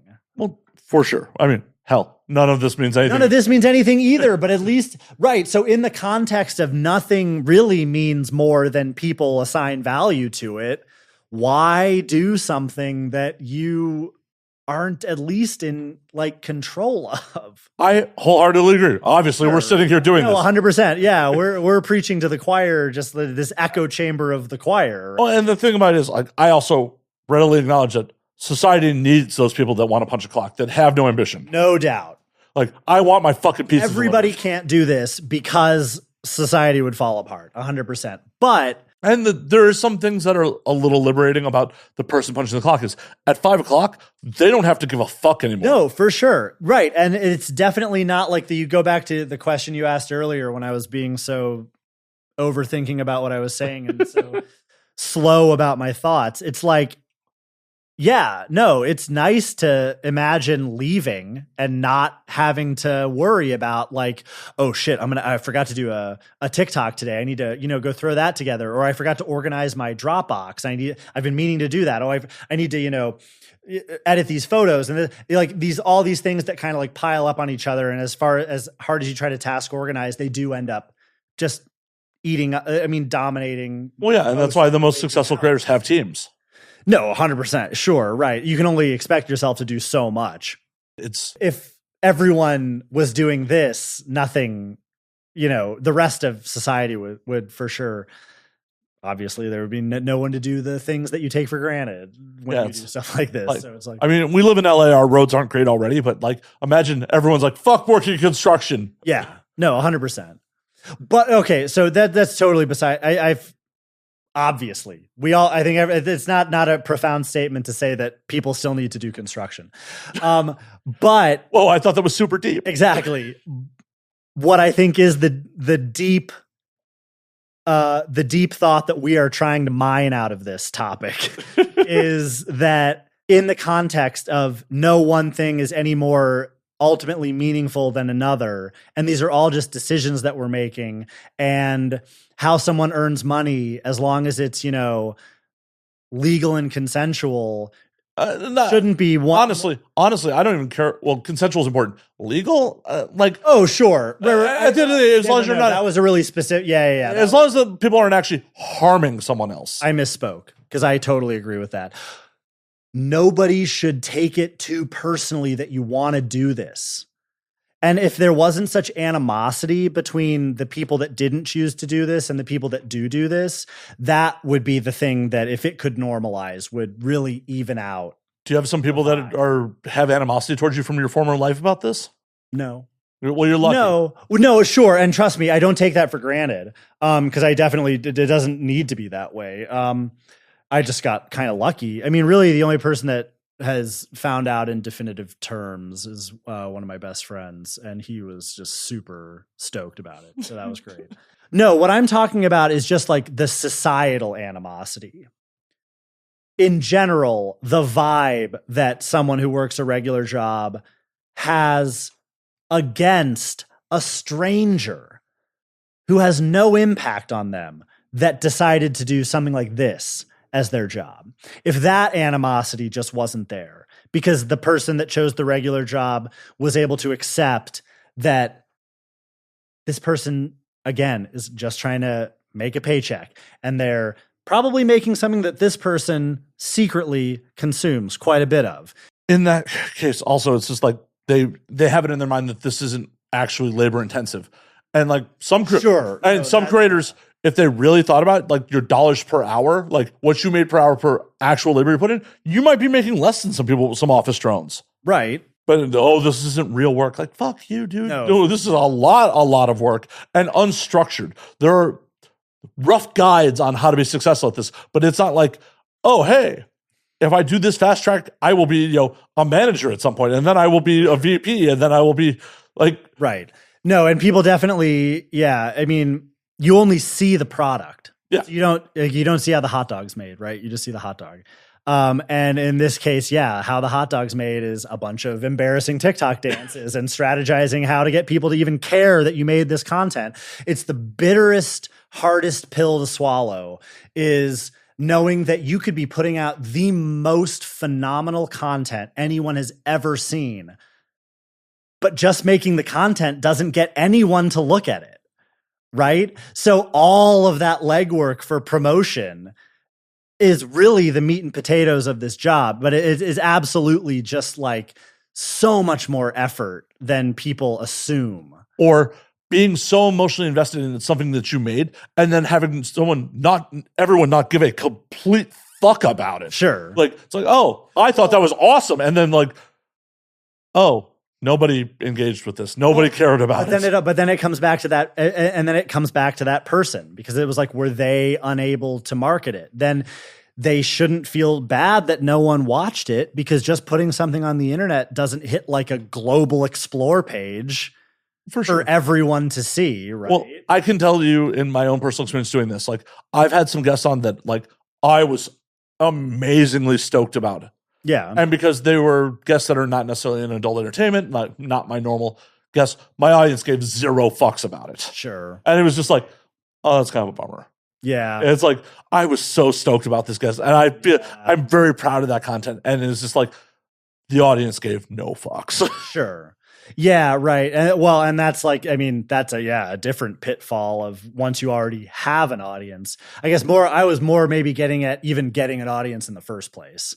But it's still to illustrate, like, even if you have some degree of success at it, not everything you do is going to be a fucking hit. No, for sure. Right. And then it all boils, right. And then what kind of resolve do you have to continue to, work past that first failure, for lack of a better way to put it? Failure in your head, surely it'll feel like a failure, even if it wasn't like really a failure. Oh no, I blame my audience on that one all the time. That episode was awesome. Sure.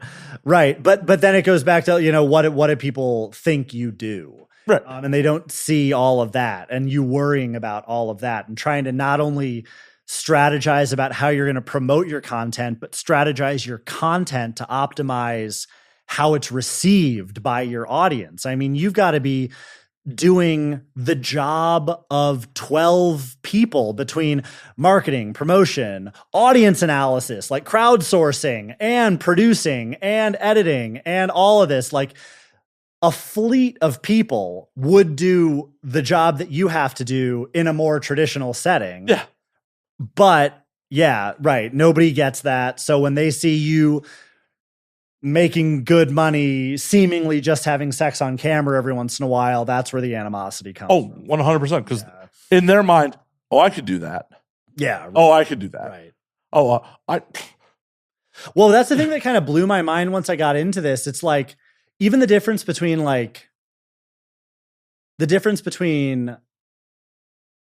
people that just do like studio porn and people that do independent OnlyFans porn, right? I mean, like these are even two vastly different experiences. Well, I look at it like being a YouTuber versus being on television or being in a movie. Sure. And I guess once upon a time, I guess the way it kind of, I see it get presented kind of implies that like doing studio porn is the goal, like the logical, obvious goal. Just like mainstream Hollywood. Like being on mainstream television or mainstream film is more prestigious than being on YouTube. Even if, like, but okay, so that's what I was going to say. And once upon a time, the prestige came with the money and the success. Yeah. But now the money and the success exists on this other platform also. So one is not necessarily a logical conclusion of the other as far as like, you are only doing this so that you can eventually transition over into that, which is where then I come back to like, they're kind of unrelated. And ultimately, like an actor that shows up for a TV show, shows up, is told what to do, is given the lines, they're expected to perform very well. And that's its own set of challenges and requires a highly skilled individual to take that input and produce what the director intends, right? Not everybody can do that. The flip side to that coin is that not everybody can be their own producer, their own marketer, get people to watch their content, convince people to want to make content with them, and be charismatic organically when you're trying to develop a fan base, right? So just another aspect of this that like, and so obviously plenty of people can do both, but some people can only do one of them. The creme de la creme can do both. Sure. There's 2 million OnlyFans creator accounts. Right. The overwhelming majority of them will not ever. Yeah. The average OnlyFans creator on the bell curve makes $160 a month. Yeah. Right. OnlyFans is just like every other form of entertainment. The people towards the top are making a lot of fucking money. And so the difference is more people are doing OnlyFans. The majority of them are not making enough money to even meaningfully dent their weekly expenses. 100%. Much fewer people are doing studio porn because there's a lot less studio porn being made. There's a lot less studio porn being made, and there is a higher bar for entrance because anyone can just make an OnlyFans. Right. Some gatekeeper has to sign off on you. Someone has to. Yeah, exactly. But then there is a lower echelon of the people that just, barely start doing it. I mean, whatever. I don't know. I guess, why am I even bringing this up? Don't second guess yourself. It's a good topic. I'm not second guessing myself. I had a point, but I don't remember how it ties into anything that we were saying before. There's all this animosity this is kind of it. I don't remember. Yeah, animosity from the civilian world. Animosity from the civilian world. We certainly don't need animosity within the adult creator space. Unfortunately, that exists too. And that exists too, because there is this kind of like animosity to it. Again, I've never experienced it personally. So I've definitely had studio performers on here, say that purely OnlyFans creators are not porn stars. And that really depends on how much you even care about that nomenclature. Because I mean, like, do I call myself a porn star? No, but like that, me not calling myself a porn star doesn't make me feel any less successful. Because again, they're two different jobs. The way I'm seeing it. And also, being a porn star is if you want to call it only doing studio porn and being successful at studio porn, fine. I mean, I don't call a YouTuber like a movie star either. Even if this YouTuber is making feature-length fiction YouTube videos, I still don't call him a movie star. So sure, if an OnlyFans creator is calling themselves a porn star, first off, their fans don't know the difference. So are they talking to you, the other creator? Are they lording that term over you, the studio performer, to somehow make you peers? Or are they talking to their fans? Because it's a marketing gimmick at that point. Because as far as their fans are concerned, they make porn. And from their fans' point of view, they are a star at doing that. So whatever. I mean, it's well, and also one of the things I want to touch on that you said there for a second is success is also measured however you as an individual want to measure it. Mm-hmm. what you view as success and I view as success could be completely separate things. Totally. But even if you just put success in very like objective, kind of universally agreeable terms, which is just to say, are you making enough money to live off of your decisions? No. Well, no.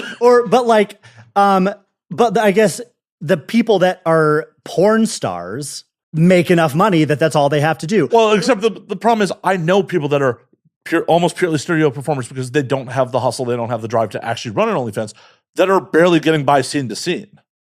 Sure.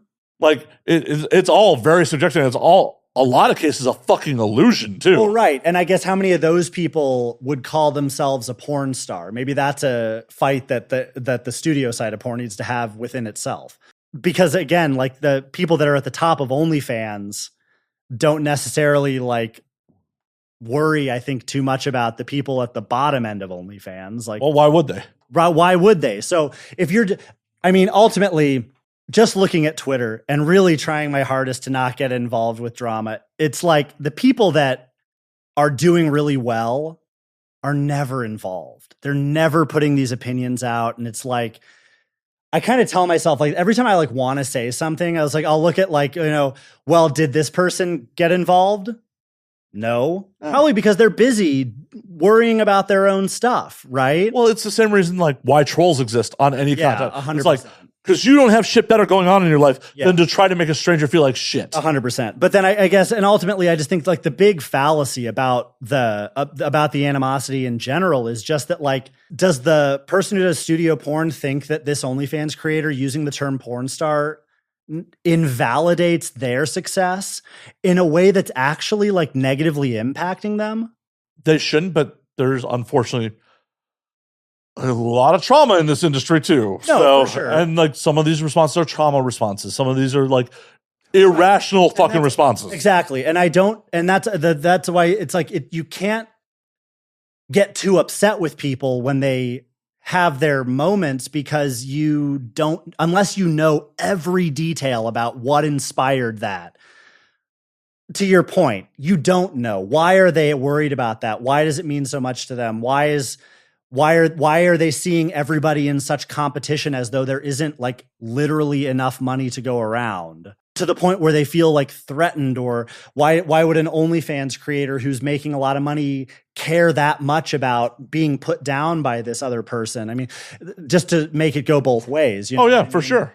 And yeah, you don't know everything about that person. So it's like, you don't get too hung up about it. But at the same time, it's like, you're already kind of like on the fringe. I mean, not to be too dramatic sounding about it, but we're already on the fringe of society. Oh, no, we are. For sure. Like, I mean, that's not being dramatic. No, that's okay. real. That is like, very fucking real. This is already the fringe of society. Like, we would all do better if we all were excited that we were in this together to For sure. a degree, right? And I don't like that's so optimistic. And how new is he? And he's only been XYZ. Well, I'm 34. I've been around the life as an adult.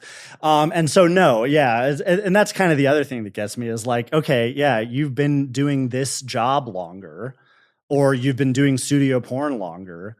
A lot of the things that you're saying and a lot of the aspects of this career that you're kind of commenting on or taking personally exist in analogous ways in every industry. Oh, so just being an adult doesn't, having just an adult's perspective on other adults existing in any industry, nothing about it being porn makes it any more difficult to like see and analyze. For sure. And that's the double-edged sword of this industry. It's like, at 18, you're a consenting adult, so you can choose to do porn. Are 18-year-olds really emotionally equipped in some cases, right, to come here and really be part of this very complex industry that is on the fringes of society? Like, everyone who has really consciously chose to be here has decided that, like, we don't really give a fuck about what society says. No, exactly. Yeah. And are they ready to deal with the ramifications of making that jump? Right. Yeah. Because every time I have a civilian friend who, over the years, I've had a bunch of civilian friends hit me up like, I'm thinking about getting into porn. And every time I'm like, you sure you want to do that? Right. I try to talk people out of sex work every time they come to me. Sure. Because it's just like, you need to fully understand all the negatives that come with this before you make that jump. Because there is no guarantee that you're going to be successful. And the negatives come if you're successful or not. No, for sure. Yeah, I 100% am just like, I'm obviously not against sex work in any way, shape, or form, but I want people to make a fucking informed choice. No, 100%. Yeah. No, and it's definitely like a weird vibe now. I mean, even in just the amount of time that I've been involved with it, I feel like, especially with Twitter, it's just like, it's become a weird, people's implementations of Twitter has become a little bit odd to me, only in the sense that I have only ever personally seen my Twitter as a means to promote my content. But obviously a lot of people use Twitter as a social media app, putting your, I guess, how do I want, I'm going to talk myself down a weird rabbit hole with that. Very specifically, I only see Twitter to you like as a means to promote my porn and my brand, right? So I just think it's a little bit odd when people put too much of their personal drama on their Twitter, which is also promoting their porn. Because on the one hand, I'm like, do your fans want to see that? Or is that just what your fans like? I mean, it's part of the lack of guidance in this industry. Sure. Because at the end of the day, it's just like, oh, well, I can say this thing. Not necessarily should I say this thing. Right. So it's like, I'm sure your fans don't really care about this animosity that you have with this other creator. But also, so how much is it doing for you to put it out there? But it just muddles the... But it's also like them, quote, being real. Yeah. How much does that influence their fan base? Like, oh, shit, I have a better gauge of who this person I masturbate to is as a person when they react to shit. And how people interact with their fans is totally their prerogative. Like nothing about my perception of how someone is on their Twitter. I don't know what they're so if that's what it is, more power to them. You know, I mean, some of it's not a conscious decision either. Get your bag, right? Like, by all means, but it's when it muddles the vibe between other creators then, where it's like someone will say something and maybe they were just saying it for shock value because their fans like them to be shocking. I know nothing about this. I know, right? But then it like totally upsets all these creators and they come and rain. And it's like, and then like all these opinions are formed and but also how much of that is a fucking act too? Like how much are people just doing outrage bait? They're just posting something. Definitely. Just posting something like, oh shit, the negative attention still affects the algorithm. Right. They'll still show my shit to more people. Right. Which if everybody was just using Twitter for promotion, it would be like, oh, that's promotion. That's a promotion tactic. Good for them. But not everybody does. It's like this weird kind of, it's this. Well, yeah, but if everyone did do it for promotion, it wouldn't be effective as outrage bait because they're just like, oh, they're trying to get a rise. But I think their fans would still react to it. Whatever. I mean, who knows? Because that's an impossible hypothetical. Well, yeah, we can't just restart Twitter and be like, no, right. Promotions only. Yeah, exactly. I just think it's damaging to the ecosystem. My question is, why do you not want your audience to have more of a feel of who you are as a person? Like comment on. Oh, I feel like I do. I mean, especially being faceless, I felt like I got really good at putting my personality out there. But me just putting my personality out there, I guess, isn't very inflammatory. So that's just my... Be more controversial, damn it. That's right, yeah. So that's just my version of it. And maybe it's been limiting in ways that I'm not even fully able to appreciate because I haven't been controversial enough, maybe. But so that's just me. That's my own unique experience with what I think works with my fans based on my analysis of my own fan base. And again, so that's what makes it hard for me to think too hard about decisions that other people are making. But it's just... The one thing that's undeniable is how it seems to affect the mood in general amongst other creators. Oh, yeah. No, it's the death by court of public opinion and all that sort of shit. Because, like, people dogpile on shit without any, like, say, I like you. You're a cool guy. You say something that, like, is shitty about someone else that you had a bad experience with. And your bad experience could be 100% legitimate. Yeah. The amount of people that, because they like you, will pile on that person without taking a step back and being like, let's take a critical look at this. Was this a misunderstanding? Was this legitimately the other person being shitty? Like, yeah. And that is also part of the problem with, Twitter in general, but especially adult Twitter. Like, Right. I personally sometimes have to stop myself from interjecting. Like, someone talked some shit about some people I am fond of fairly recently, and they posted screenshots, and it's just like, those screenshots are missing some very critical information to the narrative here. Right. But I watched in the replies just people piling on this person. And Sure. it's just like, I get that you want to defend the person you like, but it's not good for anyone here. Yeah, and I don't know. I mean, it's definitely like, I mean, it was an inevitable evolution of the Twitter space with the introduction of so many independent creators. I can only imagine when it was just studio people. It was mostly just studios posting stuff. No, studio creators definitely were involved, but you got to remember also Twitter worked differently at that point. Right. You only saw the people you were subscribed to. You weren't being. I wasn't even on Twitter back then, so I wouldn't know. I've been on Twitter since 2009. Yeah, right. I'm old. Please don't look at my Twitter before 2011. Please don't. It's really bad. But so, and it's also just like, I mean, the other side of that is that you worry about like, misinformed young creators. But then you've also got people that started OnlyFans during the pandemic who were already adult professionals. And so those people come in and they are very confident in themselves, what they're doing, how they're presenting themselves, and their business tactics. So then when somebody else from a different aspect of the adult community, like, questions their validity, they're already an adult that was just making good business decisions and got successful on it. So, I mean, even that, it's like, even where there's no like kind of immature, misguided tweeting, there's still this like weird potential for people butting heads when they don't need to. Jealousy is an ugly thing. Yeah, no, fair enough. I just imagine it's just like, I feel like I'm sounding too idealistic, but is that necessarily a bad thing? No, right. I mean, whatever. I haven't heard anyone else say it so far, so I guess if I'm going to say anything that I feel like has substance with regards to the creator space at large, I feel like this is the thing I'm going to say. Whoa. We don't do substance around here. We do substances, not substance. Yeah, excellent. Right. Here for that. But how do we change it? Like, how do we, as a community, as a group, make those changes?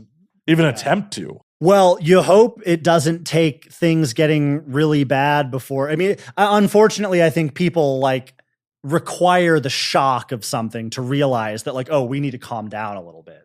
So you hope that like the shock of these scenarios maybe calms people down from rage posting or lashing out at other creators over relatively inane things like whether or not they're calling themselves a porn star, that people can realize that like every time something like flares up and it looks ugly and then everyone calms down for a second, that they can just remember how good it felt after we all calmed down for a second. But some people live for the drama. No, 100. Yeah, right. No, and there's no helping those people because you can't change those people. I don't know. What is there an answer for this? No, that's what I'm asking. There isn't an answer. I've been around this for over a decade. I got no fucking answers on this. There's definitely not an answer for this. I'm idealistic in certain ways, but I'm a realist in many more ways than that. And I certainly don't have a lot of faith that it's going to resolve itself anytime soon. Oh no. So at the end of the day, it's like you look at who's not involving themselves in the drama, and you look at how well they seem to be doing. Not universally, obviously, plenty of very successful people get involved in drama, but generally in a lot of cases, it's when someone comes for them directly. It's not like they're not interjecting themselves into someone else's drama. That is how it seems. Right. I mean, and it's kind of like the news too. It's like, the news will show you bad news, but because it was on the news, you'll assume it's more common than it was. Shootings and break-ins and anything about crime, really. 100%. Because it's on the news, you think it's worse than it is. So it's kind of the same thing with Twitter. I think you see these flare-ups and you think it's worse than it is, but you kind of forget the overwhelming majority of people are not engaging in it. 100%. On the crime news thing, like, people are just like, oh my God, major cities are fucking hellscapes. It's just like, do you know what LA's murder rate was in the 90s? Exactly. Like, LA's actually relatively safe. For sure. It's just one of those things, like, because of news, Citizen app, that we have the wealth of human knowledge in our pocket constantly informing us. people just getting in their heads that like shit's horrible. Right, for sure. I mean, so the comparison with that is that obviously two creators get into a super public, confrontation with one another on Twitter, and everybody thinks like, oh shit, the creator space is in tatters. Never mind the fact that how many thousands of people are just being about their business and not worrying about it. Yeah, it's like they ain't got time to worry about other. Yeah, most people absolutely don't have time to worry about it. That's an absolute fact. The only time I get involved is because I'm trying to drive engagement to my own shit. Yeah, for sure.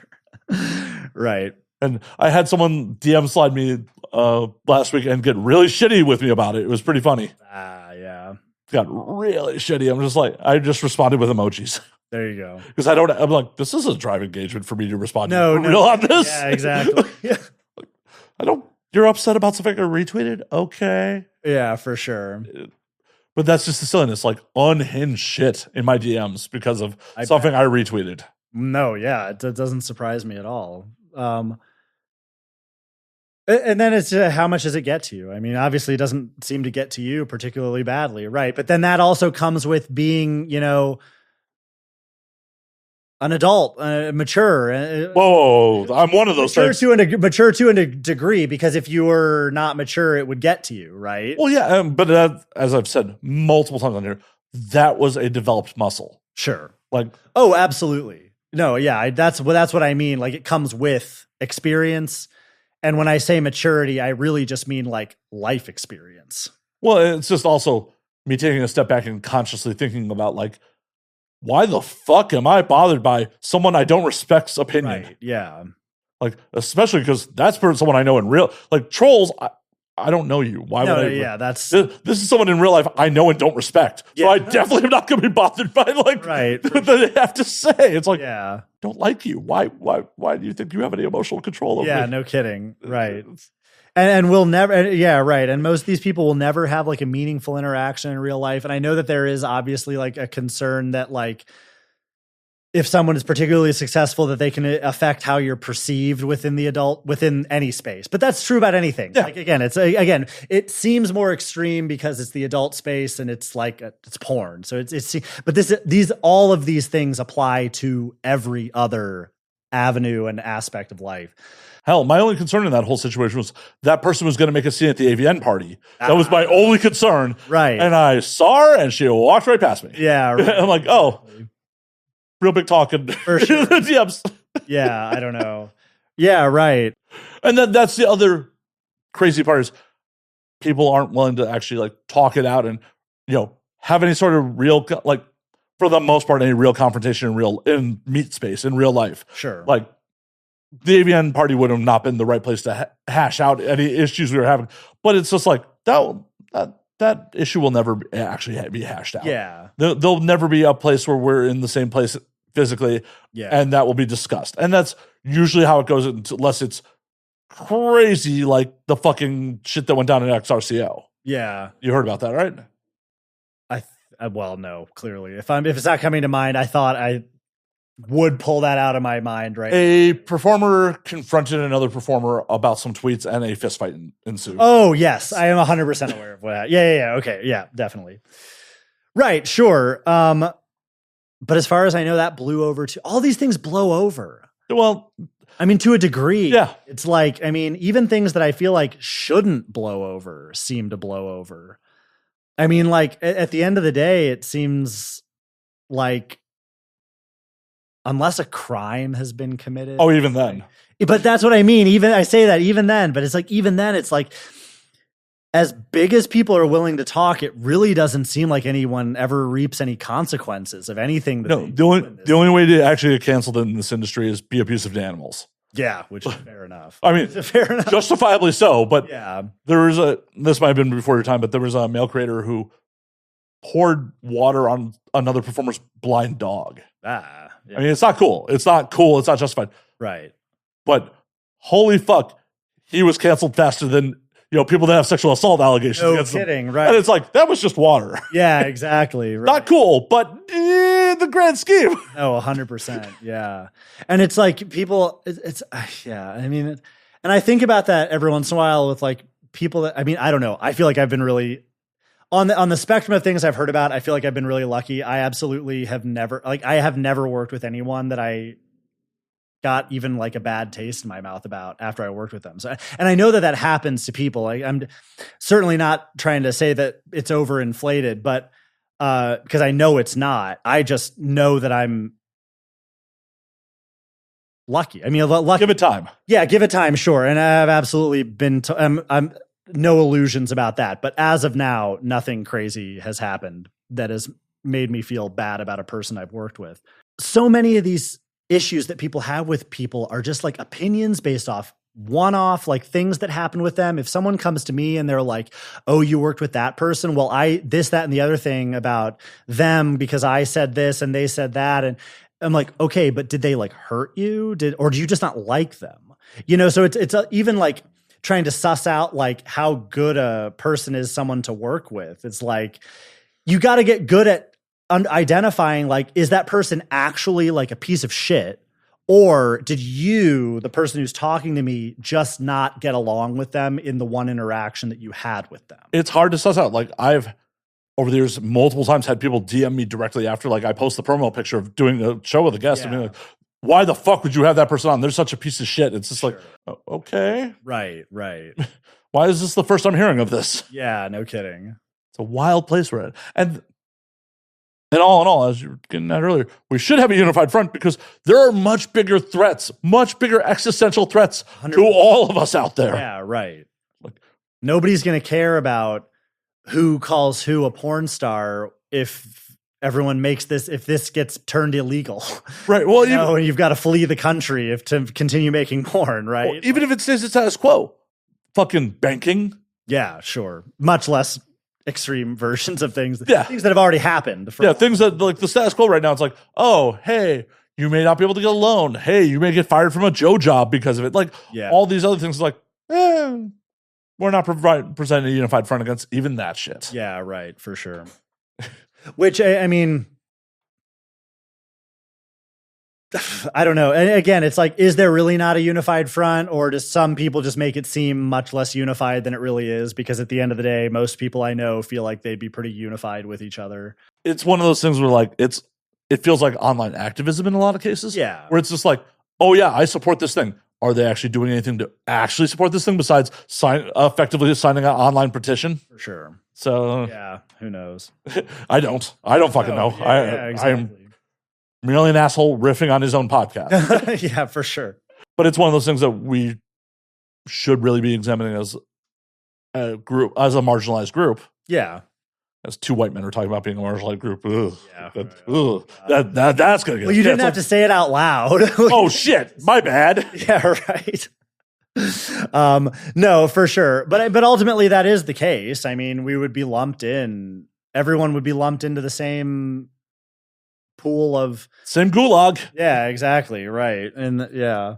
So yeah, no, whatever. I mean, what's the solution? Who knows? Again, there's probably bigger problems that need solutions anyway. But this is just it's an interesting one that I think that does seem to affect people more than it needs to. And it's just, and it would be such an easy thing just to chill out about. But I mean, whatever. I'm also curious, and I don't know how we'd go about researching this or how to like fact check it. Is there more drama now because people are less beholden to agents and studios? Because when everyone was all studio performers, if you get real crazy in a public space, you might not have work. Yeah. And I can see that. I mean, why not? But, if you get mad crazy now, you might just not get invited to parties. It's not going to affect your OnlyFans numbers. No, 100%. Yeah, for sure. And I mean, I only really experienced the OnlyFans side of it. I mean, Cammie obviously does everything, so I passively experienced. Well, Cammie's not exactly going out here being crazy. So no, exactly. And she has done both. I mean, as committed and as successful as she's been with studio work, she has experience with both of them, with both sides of it. So it's like she's obviously not, worried about who calls who a porn star and stuff like that. I keep saying that like that's the big thing I'm hung up on, but it's really just the easiest thing to say. Oh yeah, well, because it's a point of controversy for a Right. lot of people for no really good reason. Yeah, no, for sure. But honestly, we've been doing this for over 2 hours. Oh shit. So I hate to do it because I think we're really just getting into the fucking meat of it. Well, I guess there can be a part 2 then, maybe. I guess Maybe you're just like, maybe. I don't know how badly you want to hear me ramble again. Maybe I'm underselling myself. Has no one ever told you, like, that's unattractive to be, Oh God, no. so self-conscious? Yeah, right. No. Well, I guess I'll get over it then. You better. Yeah, right. Yeah. Sooner or later, the imposter syndrome, I guess, has to be defeated in one way or another. Right? Or just muscle through it. Muscle through it, Yeah. right? Or just look back at the list of people you worked with and go, maybe you kind of are supposed to be here, and maybe stop beating yourself up about it. Not thinking you should be where you are. I don't know, man. Like, sometimes I still get it. Like, I've been doing this fucking show for it'll be 9 years in fucking March next year, and it's still like, oh yeah, I belong here. Oh yeah. I don't know if it truly goes away, then do become a problem. Yeah. At the point where it's just like, oh yeah, I belong. I'm supposed to be here.